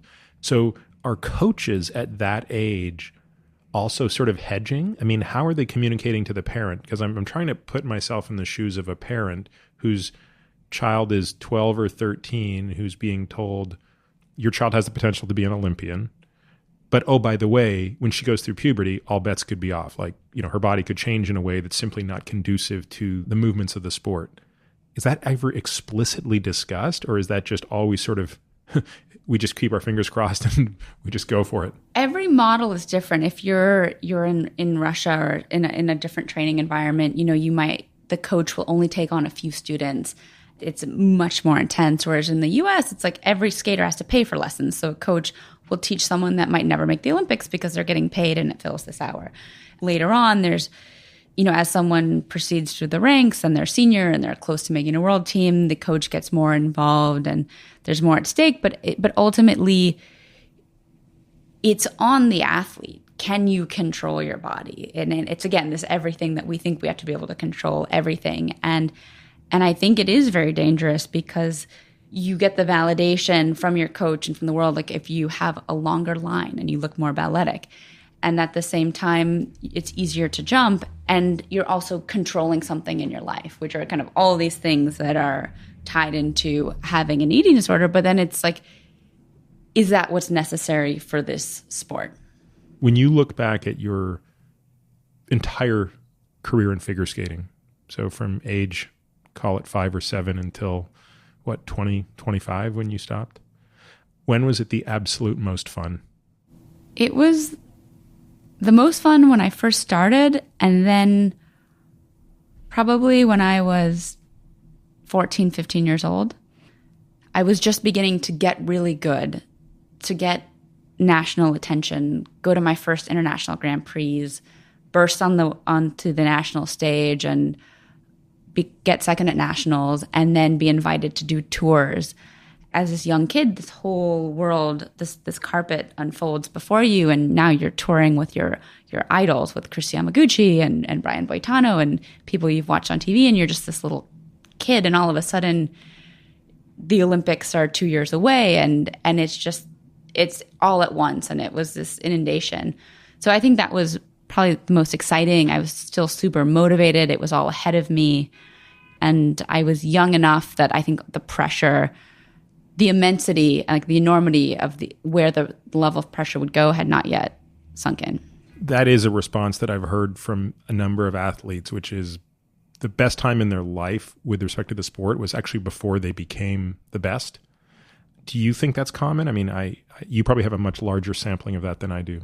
I think later on, it just becomes about expectations. I think it's a matter of appreciation. So before you have it, it's just you idolize these athletes at the Olympics, and it's a dream. Just maybe one day I could get to go there. And then all of a sudden, when you're going there, you're like, if I don't win, I am the biggest failure and my life is ruined. And so I think it's all about framing and lenses. And when you're young, it's all ahead of you, and you see things with rose-colored glasses, and you're doing something you love because you love it. And then later on, it can change. And I had a very difficult time between 2002 and 2006. I moved across the country. I had different coaches, was dealing with like gaining weight and, my body not cooperating with me, and losing all my jumps, and just being super, super devastated. How much weight did you gain between 02 and 06? So in 02, you're 17? Mm-hmm. And obviously in 06, you're 21. It would fluctuate a lot between off-season and on-season, but I had very low estrogen and low bone density, and so doctors wanted me to be on birth control to strengthen my bones, and that just completely put my body out of whack and completely didn't work for training. And so it's like all these things that your body is like this finely tuned instrument, and you switch blades, you try birth control, and it just completely puts your body out of whack, let alone all the emotional repercussions. And it was really tough, but I knew the Olympics were 2 years away, and I had to be there, and I had to redeem myself, and I had to win, because this was everything my life was for. So despite how difficult it was and how hard it was, failure and quitting was never an option.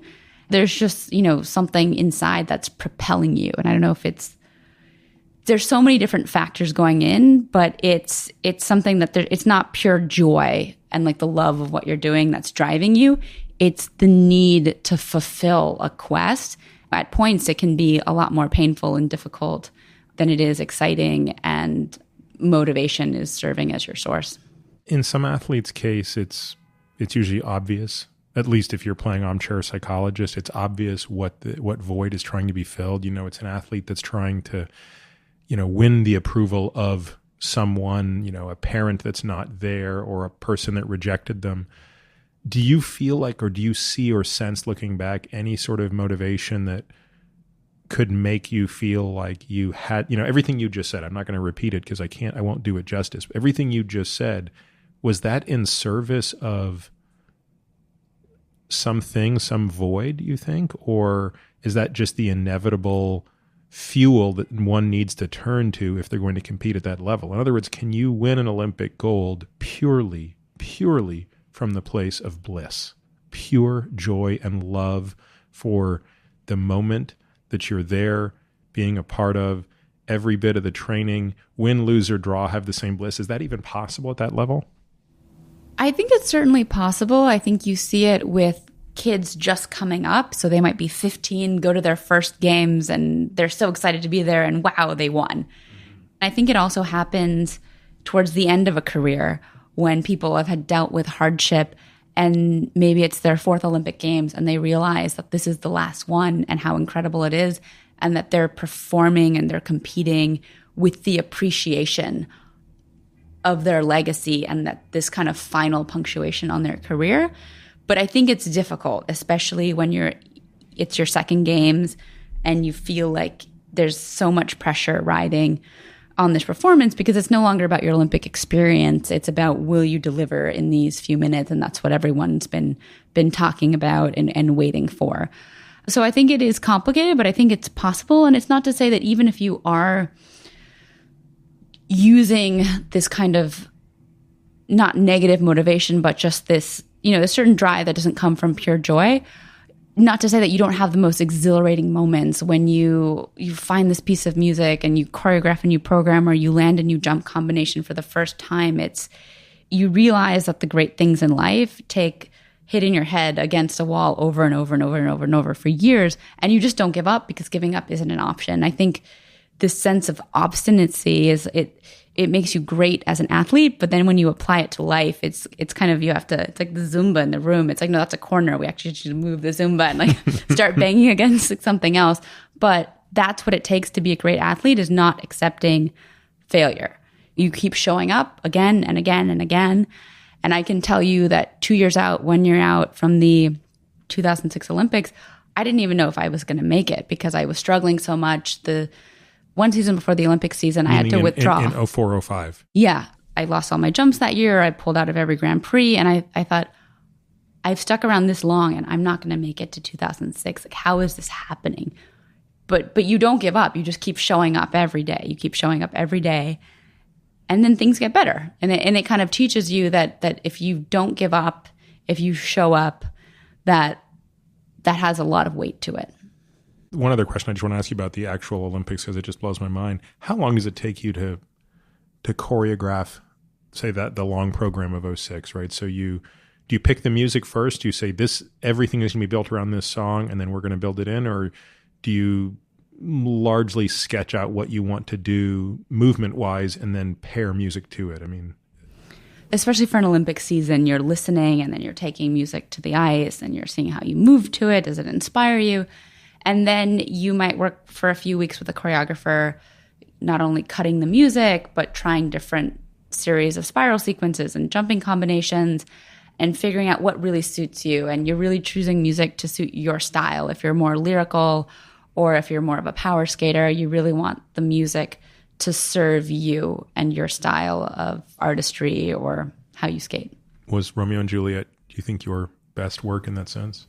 It certainly was one of the pieces of music that I resonated with the most. And I always felt that I just melted into the music. And it's funny because I get nervous with public speaking. And for some reason, it's when I'm in front of a microphone and I'm nervous and I speak, it's very different than getting out into the middle of the ice, being incredibly nervous and nauseous, but hearing music, and then somehow you can melt into the music and moving your body. And I think Romeo and Juliet was a piece of music that I felt really at one with. It was a love story and had so much drama, and especially the movie version. I think it was the Prokofiev. That and Spanish music. I intended to skate to Malagueña and Carmen and these kind of fiery character pieces, which, also suited another side of my personality. You've described the feeling, I'm sort of paraphrasing, but profound nausea and the feeling of thousands of pounds crushing your chest or something to that effect. That's what it feels like when you go out there. And yet it's sort of amazing as I think that's partly why, as we get older, we find something different in watching the Olympics. When you're young, you're watching it because it may just be all about the achievement. But I think as we age a little bit and we experience our own setbacks and we start to sort of understand what our demons are all about, part of what I think is amazing about it is trying to imagine how they feel. Trying to imagine whether it's, the start of the 100-meter free. It's like there's 8 people lined up on a starting block. One of them's going to win. One of them's going to finish last, right? One of them will finish last. There's no denying it. He or she will still be the 8th fastest runner in the world for that day. But what is the anxiety like in that moment? I don't know. There are a few sports like figure skating where the margin for error is so small. Because one, you're out there for so long. So the duration is long. The technical complexity is very high. And 3, the aesthetic component matters, meaning how you present yourself matters. Again, you can be scowling when you jump in the pool or get on the bike. It doesn't really matter. You can't be scowling when you're standing there on the ice. It's always amazing to listen to the announcers as though they know what the person's thinking, try to project that. But presumably that's been a skill as well, right? I mean, is there anything in your current life that puts a fraction of that pressure on you in a moment? Certainly not. And I think it's something I was able to really describe because I stepped away for a few years and then came back to compete again at the age of 24, 25. And I could finally articulate what it felt like. And it was like battery acid running through your chest with 1,000 pounds of weight crushing you. You're just like, how do I even move? And again, this is what really taps back into denial is you can't really identify with your feelings. You have to shut them down. And I think that's why I found acting so appealing when I was done skating was because there's a spectrum of humanity, and actors are on the far left and athletes are on the far right and normal humans are in the middle, where when as an athlete, if you have fear, any feeling, you have to shut it down. You have to be impervious. You're always fine. You're a robot. You're just projecting confidence. And as an actor, you have to take in every emotion from the outside, every vulnerability, you cultivate a feeling, because that's your paintbrush. That's how you live. And as a human in the middle, you have places you feel safe to be vulnerable and open, but you certainly aren't at work. You don't cry when you see every homeless person. And you learn the middle, but athletes are on the far, far end of the spectrum where you just learn to shut everything down because you're dealing with so much all the time and just this pressure. And I think it's hard to learn to be a normal functioning human being after you're an athlete. I think it's almost in the same way you're a soldier. And I hesitate at some ways to make the comparison because obviously we're not putting our lives on the line and this is sport. But the element of the human is shut down for the task. And it's all about the task. And that's something it takes time to learn how to be a human again after. It's so interesting the way you explain that, which I guess I now see. It's after 2006 when you go and you take acting classes, as you say, that's a big part of, I think, what enabled you to maybe come back in 2010 with a different perspective, perhaps? Yeah, I think it was the break from it because I think a lot of it is habituation. So if you start competing from the age of 5 years old, you're nervous, but you're at tiny little competitions. And, kids are really nervous. Even when they're 7 years old, you see them running to the bathroom to throw up before they skate, and they're pacing and they're crying and they've got butterflies. And these are just 7-year-olds at tiny little local competitions. And so you're kind of habituated at a young age, and then your competitions get slowly bigger, and then they're national and there's more people. By the time you get to the Olympics, even though this is the biggest stage you've ever been on, it's been this steady ramp up to that. And then I took 3 years away from it, and then I came back. And so I was just doing shows, and so I think I wasn't constantly stressing my nervous system with these kind of nerves and feelings. And so I think when I took a break and came back, I was just like, part of you is like, I'm never doing this again. How could I ever subject myself to this? But then once you go out and you're performing, it's this most incredible high. And so as an athlete, I think you get used to these high highs and these low lows of these lonely, difficult moments where you're injured and you're dealing with so much psychological stress, to these moments where you're out doing what you ultimately love to do, and a crowd is cheering for you, and you feel like, you're paused in this most unique moment in time doing what you love. And after I retired, life was just nice, and that was wonderful for a year, and then life just felt flat because everything had evened out. The high highs were gone, the low lows were gone, and then you're kind of learning how to live without that paradigm. I've read that 80% of Olympians or former Olympians suffer or have at least experienced in some transient form of depression. Does that sound believable to you, having been on the inside? Certainly, and I'm sure that the number might even be higher because, again, we don't, as athletes, we're taught not to admit weakness. And it's not only to the outside world, it's to yourself, because if you admit weakness to yourself, then you're undermining what you're capable of. And the biggest tragedy, there's multiple factors. One, mental health issues can be a stigma, and so people generally don't talk about them, and they should. And then on top of that, as an athlete, if you admit that you're struggling, it's going to undermine your own performance, and you don't want to admit that to yourself or let your competitors know. And then once you retire, you lose your identity and you lose your purpose, and something you've spent a decade or 2 decades, your whole team of support and everything you do and everything you wake up for, which is like this moment 4 years down the line, you like imagine yourself on a podium and you've charted out this whole path to get there. And then all of a sudden you don't have the goal anymore. You don't have the identity anymore. You're watching other people do what you did, but they're doing it better because they're the next generation.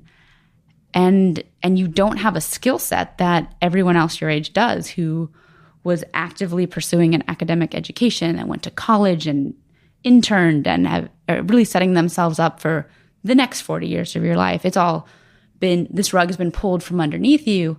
And so not only are you mourning your identity and have lost your sense of purpose, but now you see yourself as 10 years behind normal people, and you don't even know what you want to do. But there's this interesting thing I've observed, which is there are a subset of people, and you and Apollo would be great examples of it, where you seem to have made the transition so easily. Now, you've made it look easy. I'm not suggesting it's easy, of course, but you were basically able to take the Roomba mentality of, I can go harder, I can go faster, I can go longer, I can go deeper than anybody.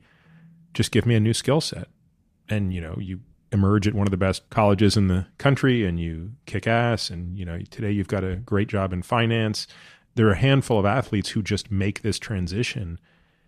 And if you're saying it's hard, what's happening for most athletes? I'm not asking that rhetorically. Like, what does the graveyard look like for especially Olympic athletes? It's different if you've at least played 5 years in the NFL and you've managed to stash away 7 figures. But most Olympians don't come close to scraping together that kind of money. So what are they? Do they go on to become coaches? And how many of them are able to resume where they would have been or get back on that same path if they had chosen something else? Because they're obviously very capable, but they're going to need they're going to need to be retrained. There's so many variables. I think the mindset of an individual athlete versus someone that was on a team sport. Yeah, that's a good point. And then is this something where they went to their first Olympics at 27 or 30, and they've kind of developed this identity and this group of friends. Did they actually go to college, and were they playing a collegiate sport? Because I think you develop very differently than if you're a gymnast or a skater or a speed skater and you've been homeschooled since 7 and this is your world and it's myopic. And then your personality type, like how neurotic are you, and what do you see as success, and what's your appetite for the unknown? I think some, across all sports, some people continue to coach, they judge, they want to be in their sport, and they want to be the big fish in the small pond. And they continue to hold on to that identity as this greatest moment of their life and what defined them. And then I think there's others that prefer to be the tadpole in the ocean, and you have to deal with this sense of insignificance and feeling lost, and realizing the more you learn about the world, the bigger you realize it is, and then the more confused you are, the more options. And I think I definitely chose the tadpole in the ocean route, and I moved to New York and I went to Columbia, and I'm still learning who I am and what it is I want to do, and redefining success. Because I think at the age, when I was competing, and when I was 21, it's like, oh, well, what's the next thing that seems really competitive and athletic and I can define winning? And to me, that seemed like finance. I got a liberal arts education, and you start to realize what's out there. You realize that success is what you define it to be, and that actually happiness starts to be more important to you than what society, quote unquote, deems success. Because success is fleeting, and maybe success is a moment, but you're quickly replaced. And what are you building your life around? And so I think there's definitely a value shift instead of just like this plug and play. At first, it's like, I'm going to take everything and all this intensity I had in my sport and put it towards something else and be the best and just like show everyone. And this is my new vehicle. It's like, just show me what to do and I'll get to the top. And then you realize, like, is this mountain worth climbing? Even this is a formula that I knew before, but applying it somewhere else, this isn't actually what I want. And I think it takes a lot of time and reflection and kind of self-growth to realize, like, what's worth doing, like what actually is winning in life. What do you think enabled you to figure this out? Because honestly, talking with you, Sasha, it's blowing my mind that you are so wise beyond your years when you talk about that, right? I mean, you have figured something out that most people never figure out in life, and yet you have 2/3 of your life still ahead of you in terms of years. How do you think you made that transition? I mean, obviously there's some deliberate choices. So you made a decision in 2010, not just am I going to leave the sport, but I'm not going to wrap my identity around this sport either. I'm going to go be the tadpole. I'm going to go enroll at Columbia, where frankly, I'm going to suck because I'm competing with a bunch of whippersnappers that came out of high school and they're way better prepared than I am. And I'm going to be doing an internship in something with a bunch of kids that are 10 years younger than me and probably a bunch smarter than me when it comes to these tangible sets of facts and skills that one would have learned. And I totally appreciate what you're saying, that part of that was the challenge of this is my new Olympics. My new Olympics is going to be graduating first of my class and doing X, Y, and Z. But then what you described at the end there was another transition, which is, wait a minute, like that's not even the way I want to live my life anymore, which is, it's not about being the best. Tell me how that realization and the application of that came to you. I think it's in finding things to be hollow. It's going down a path that you think, oh, if I'm just the most successful in this, if I work my way up to the top, I'll find identity and fulfillment and I'll be good enough. And then you realize as you do it, these things look sexy from the outside, but once you're in them, it's really not what it appears to be. It's like people do this so they can show you the country club and the car and the business card. And maybe some people really love what they do, and these are side effects. But I think a lot of people do things for approval and for status in society.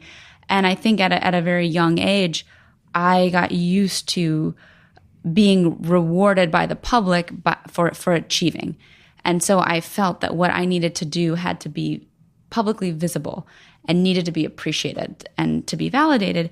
And then I think as you get older, I've spent a lot of time, become very, very interested in different Buddhist texts and in meditation.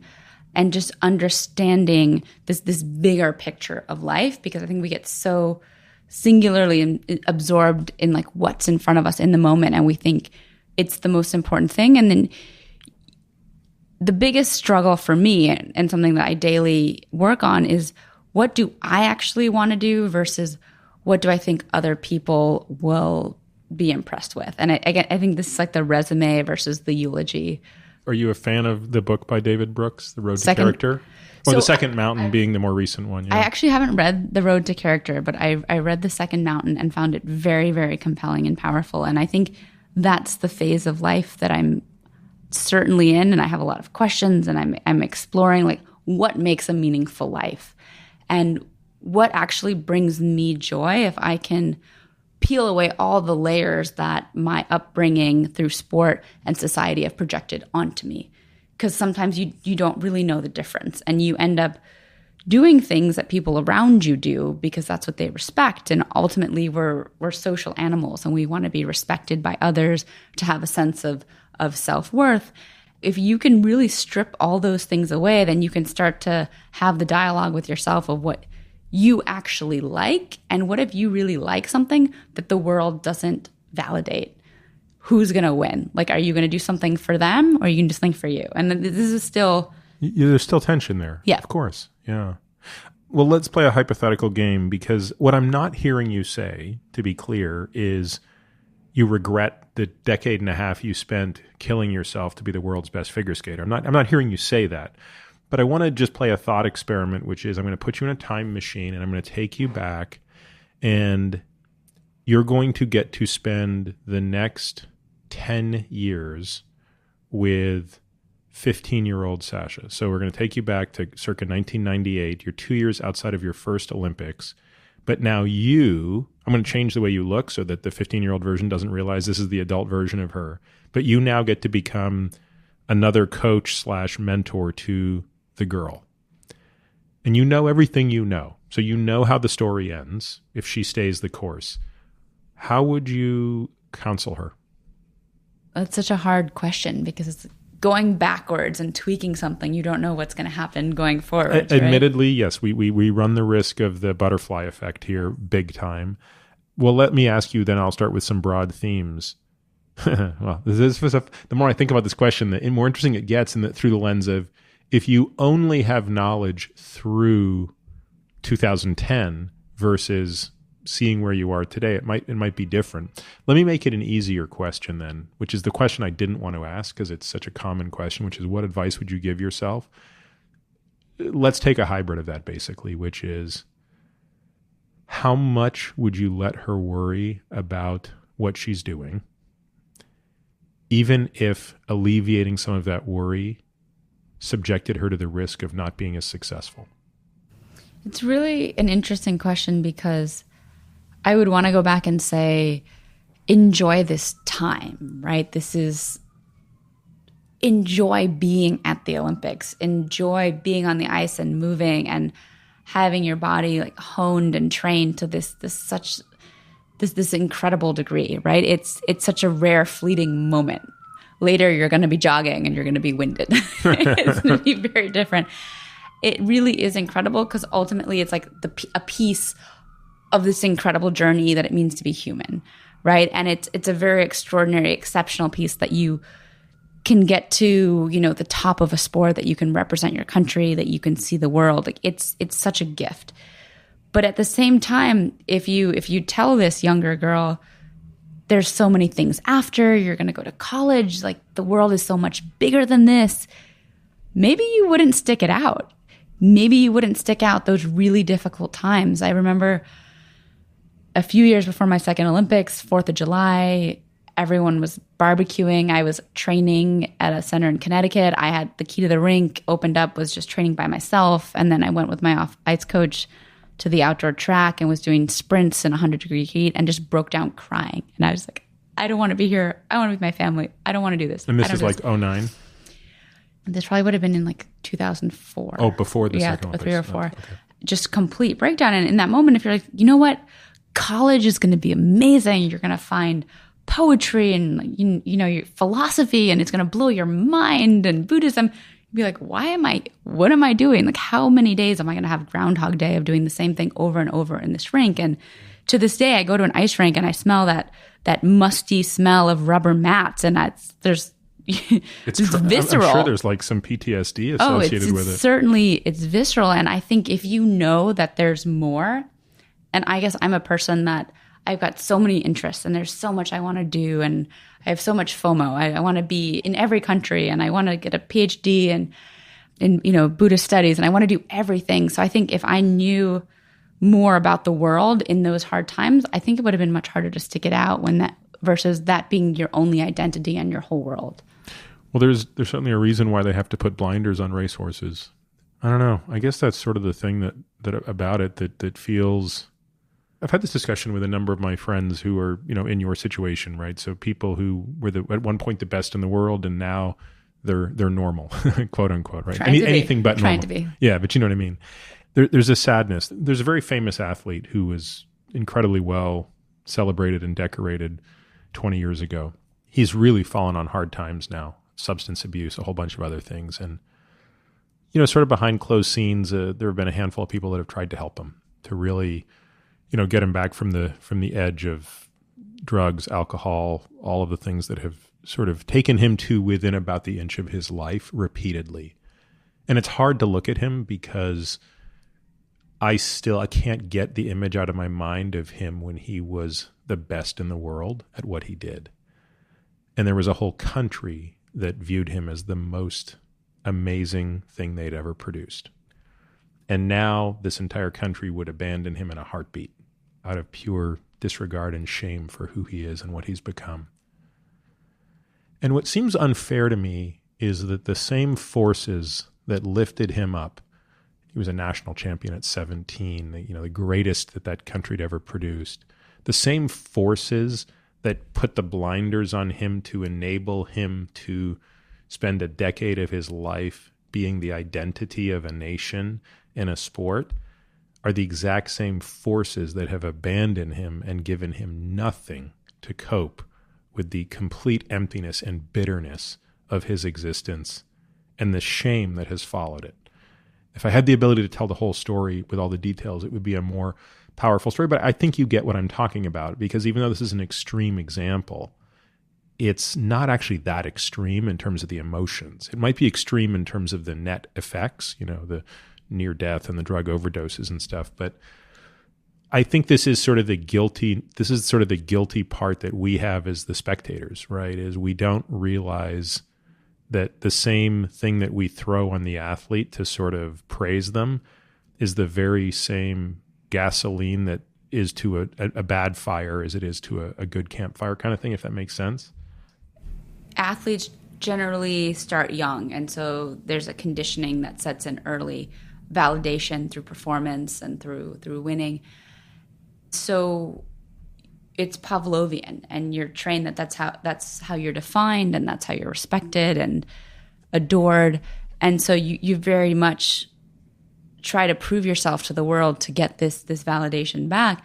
But I think something that's important to remember is like, you can be a healthy, functioning human being, or you can be the best in the world at something, but you can't be both. You believe that to be true? I do, because I'm talking about sports at this point in time, but you have to sacrifice all these other things. You have to sacrifice your emotional well-being, time with friends, like socializing in school, these other things that would make you well-rounded. And knowing, someone telling you, it's like, oh, it's okay if you fell or you want to take a week off. You're not defined by this. You are a full human being, and that's not what we value you for. But that's not true. And I think what happens is in sport, you become valued for what you do. And as soon as you stop doing it or stop doing it as well as you did, all your value is gone. And so it's like you spend, it's like all blood, sweat, and tears creating this social, cultural value by winning. And as soon as you stop winning, the value just like it disintegrates so quickly. Being versus doing is a very Eastern versus Western sort of mantra. Yet when it comes to sports, there seems to be no Eastern. It's all Western, isn't it? In other words, there's no Buddhist athletes in the sense of it's just being. Like, even if you're competing in the Olympics from Eastern parts of the world. In the end, athleticism always comes down to what you're doing. Nike's slogan, just do it. We don't care how you feel. It's about what you do. It's funny, I was recently reading an older version of The Art of War, and 50 pages was the introduction. It went back to the genesis of Eastern and Western thought and philosophy, back to Confucius and back to Aristotle and Plato. And in the West, we always think that we do something, that there's a mover and a moved, a cause and an effect, that there's God and he created everything else. And you go into Eastern culture and it's symbiotic. Everything is a relationship. God is everything. And it's about relationships. And the belief isn't that you cause something, but that you are part of something. And it's all interrelated. It doesn't apply to sports, but I think it really goes into the philosophies and the way that people in Eastern versus Western cultures have historically lived. And that really stuck with me because it's a lot of responsibility to feel that you cause everything, that it's all up to you. To a certain extent, it's true in certain ways, but there's so much that we don't control and that we still don't understand, and that how things are all interrelated. And I think that's important to remember, and I think it's helpful as an athlete to remove yourself from this cause and effect way of living, to understand that you're also a part of something. One of the exercises that I find really helpful when I really get in my head is, and it sounds morbid, but I just start imagining the world in my absence. It's a game you play if you go to enough funerals, but you realize the earth wouldn't slow down by 1 millisecond on its axis if I ceased to be here. Which is not to say that I can't make a difference or that I don't matter. I do matter. I matter to at least a small group of people, if nothing else, my family. But it's a way for me to get out of what you're describing, which is like taking on more sense of importance. It is really interesting. The number of people for whom their removal from this planet matters is really low. Now, of course, the flip side of that is, how do you create meaning and purpose, which, as you've talked about, I mean, did you know Steve Holcomb? I did not. I heard many stories about him, and he's featured quite a bit in this documentary, The Weight of Gold. Tell us a little bit about that. How did that come about? So a friend of mine, Jeremy Bloom, had found the director. His name is Brett, and he was actually wanting to do a comeback story because Steven was, I think, coming back for a second or third games, had won multiple Olympic medals. He was living in a training center in Lake Placid, and he thought, oh, what a great comeback story. I'll kind of film him going into the games, and had interviewed him 12 days before he actually died, before he committed suicide. And then all of a sudden that changed the whole direction of the film, and then brought in all these other athletes, some other athletes who had committed suicide and other athletes that had suicidal thoughts or really struggled with depression, and really put a voice to what it's like to lose that sense of identity. And for Steven in particular, he was living in the training center, felt very isolated, was starting to lose his vision, was driving the bobsled car, and felt all this, the enormity of it, the pressure, and not really having an outlet for how to talk about it, and would say that after this Olympics, even if I win, I'm going to have to go live in my mom's basement because I don't have any money, and you don't make any money doing what I do in this sport. And I think it's just kind of the isolation and the pressure, starting to lose his vision, and just the enormity of it.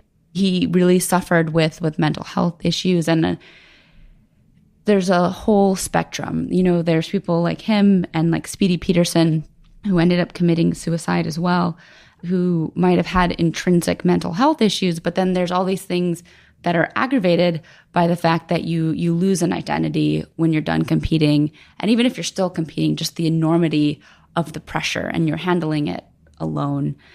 And I think it's so important that athletes, Michael Phelps is a part of this, so is Shaun White and Apollo Ono, are coming together and really talking about what the process of training is like and what the loss feels like on the other side of an Olympic Games, and how they try to process it. And from the outside, it may look like they have everything and that they're this epitome of success, but the sense of hollowness they have on the inside, this loss of identity, and where it takes them, because you have these really incredible type A personalities that will do anything and sacrifice anything to achieve.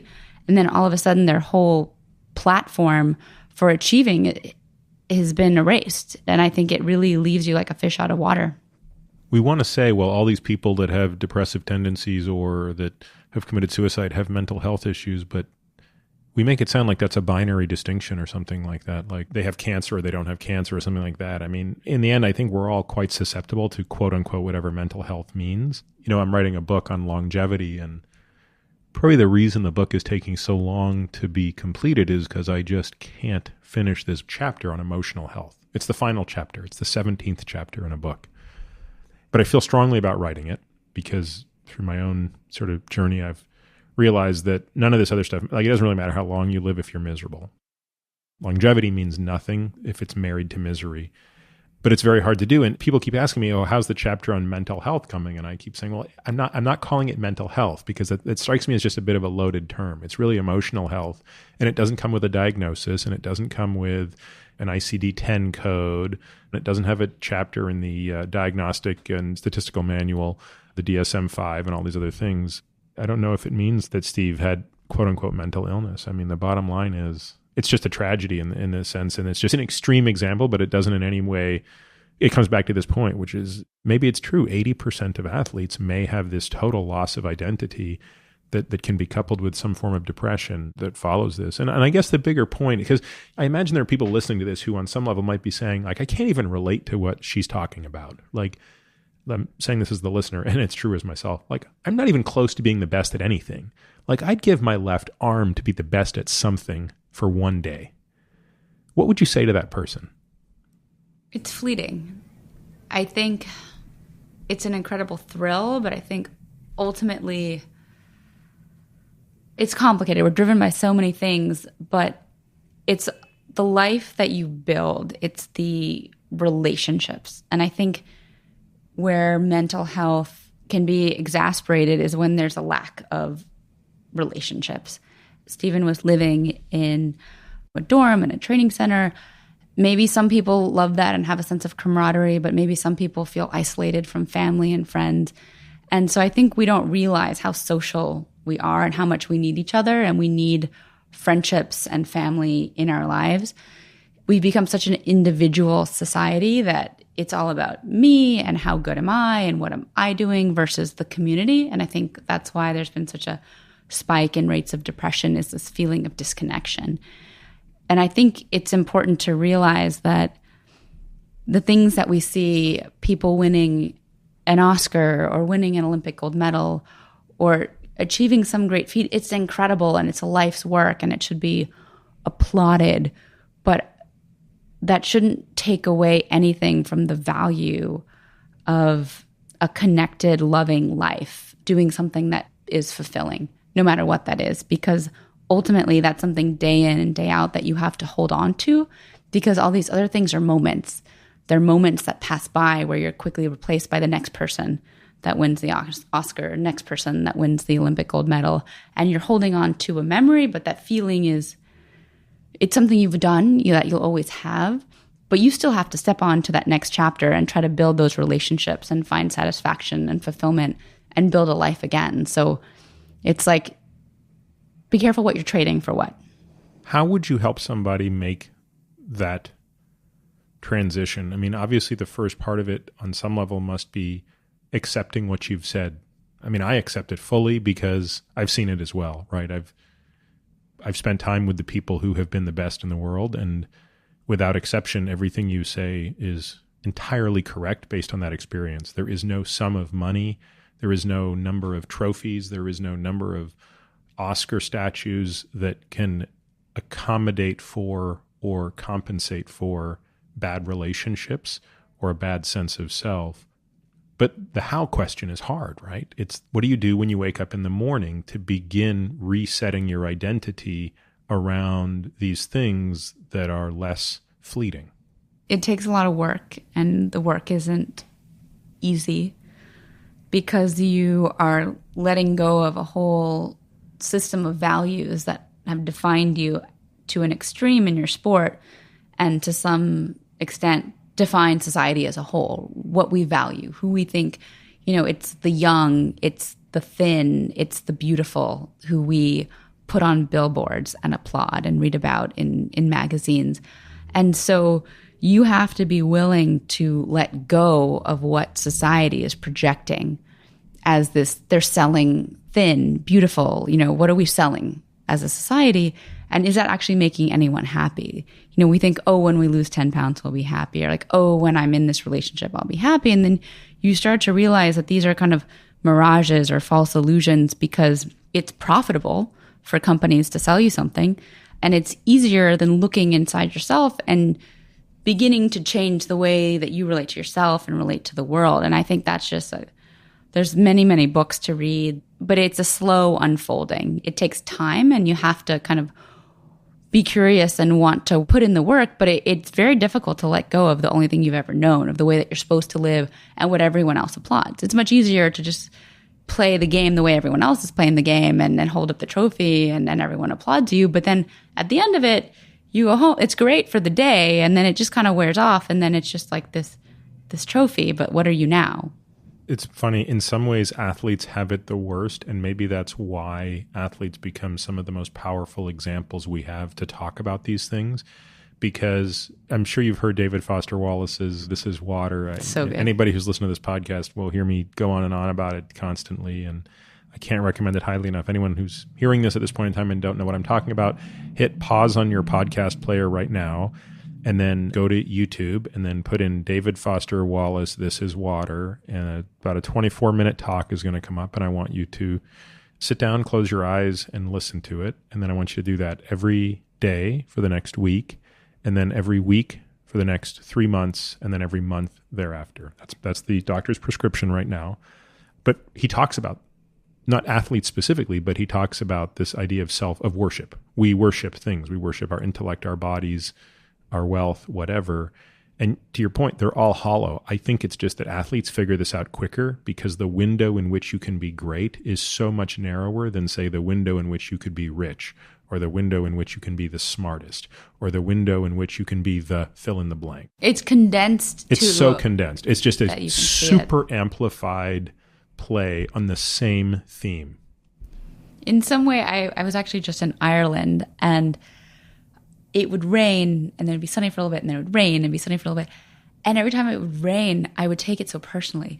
I'd be like, no, like the day is going to be ruined. And how did I plan a trip at this time? And it's a short summer and I should have figured this out. But then it would be sunny 5 minutes later. And it just showed me how much we identify. It's all about grasping and aversion. We want to be successful. We don't want to be forgotten. And usually things are on a longer timeline, so we can't really see it because we're in it. But the weather was changing so fast in Ireland that I could kind of just see the folly of it and the undulation of human emotions that aren't completely rational. It's only when it was that close together and tying over to being an athlete, it's at such a heightened extreme, such a short period of time where you're like this hero, you're on a Wheaties box, you're everything. And then you're forgotten. And, it's the next Olympian that they put on the Wheaties box and is going on a speaking tour. And it's like, oh, okay, you're just not that relevant anymore. I guess taking what I said a moment ago, Olympic athletes are literally the most extreme version of this, because even, the average player in the NFL might have a tenure of 3 or 4 years, which is relatively short compared to baseball or basketball. But as you said, an Olympian on average is 1 Olympics, which means 2 weeks. Can you imagine being the best in the world at something where your entire pinnacle is 2 weeks? That is a real manifestation. And it's hard for me to imagine that that's just a coincidence with this idea that 80% of Olympians post their career could experience depression. It's hard for me to believe that's just a coincidence. The way that we identify, the way we see ourselves is completely responsible for our sense of well-being. And if you set impossible standards, or, that if you're second best in the world, that's the biggest failure and disappointment, you're making the margin for feeling successful so narrow, and that even if you meet it, it's only a temporary high. It's irrelevant. You're going to pass through it before you experience it. And it's a temporary high, too. It's like a chocolate cake. Like you eat the chocolate cake, you feel great, and then the chocolate cake's gone, and you're like, I shouldn't have eaten the chocolate cake.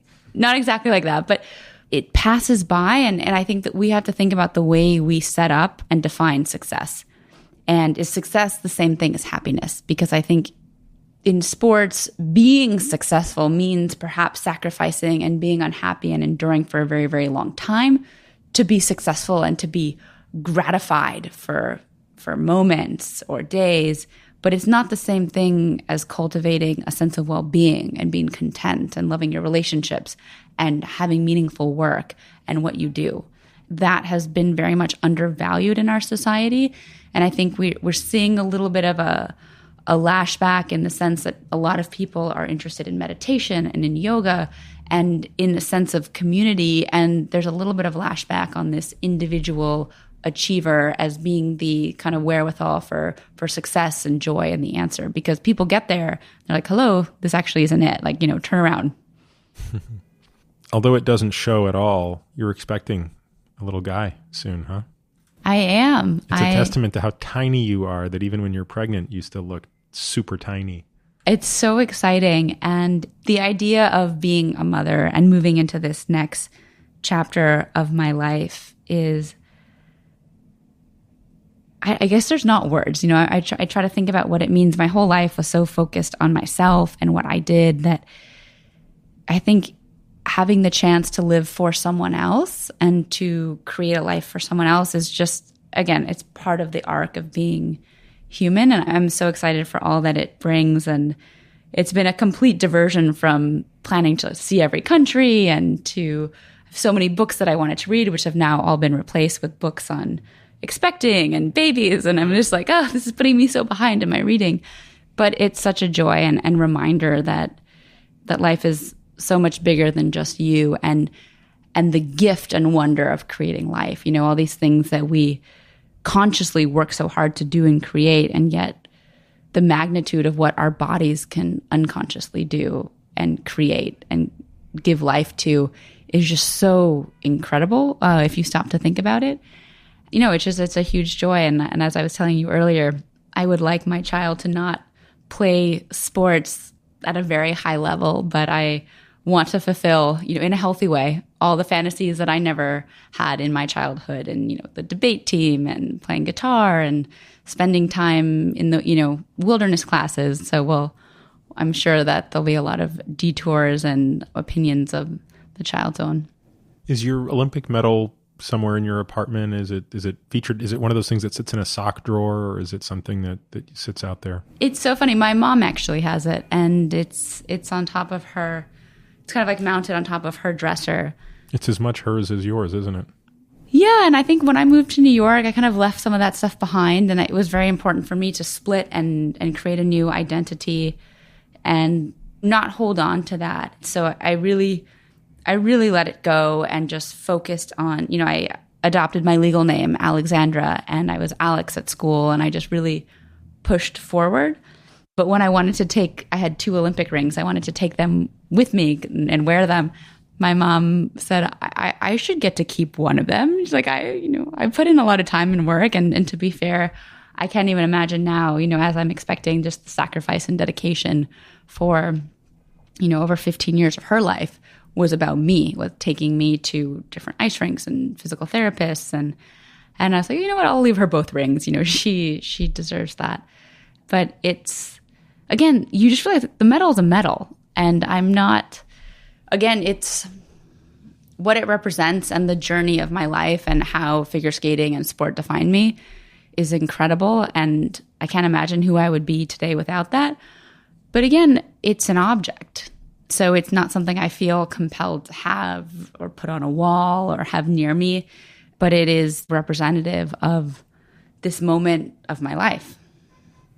You were really fortunate to have motherhood demonstrated for you, like, amazingly, right? When you think about what you learned from your mom and how you're going to write your own playbook that's going to look different, right? I mean, presumably your kid's not going to be figure skating 10 hours a day, so it's not going to be the way you transmit I've spent enough time love. In an ice rink. Yeah. It's like, it's not allowed. But what are the 1, 2, or 3 things that you will take from the lessons your mom lived, the practice that you saw in her as a mother to your son and potentially other children down the line?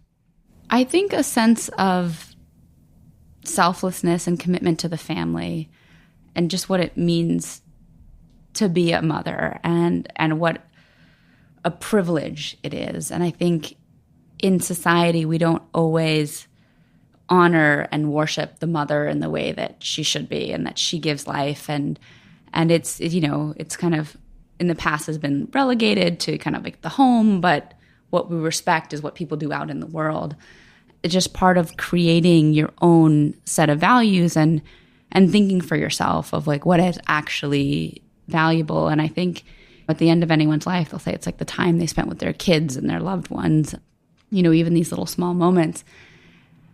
I think for me, having been homeschooled and had my whole, a lot of the team around me focus on what I did, it created a self-centered way of seeing the world. And so I think this opportunity to step back and have not life be about like, what am I going to do? Am I going to be good enough? Or what's the next thing? Or how are people perceiving me?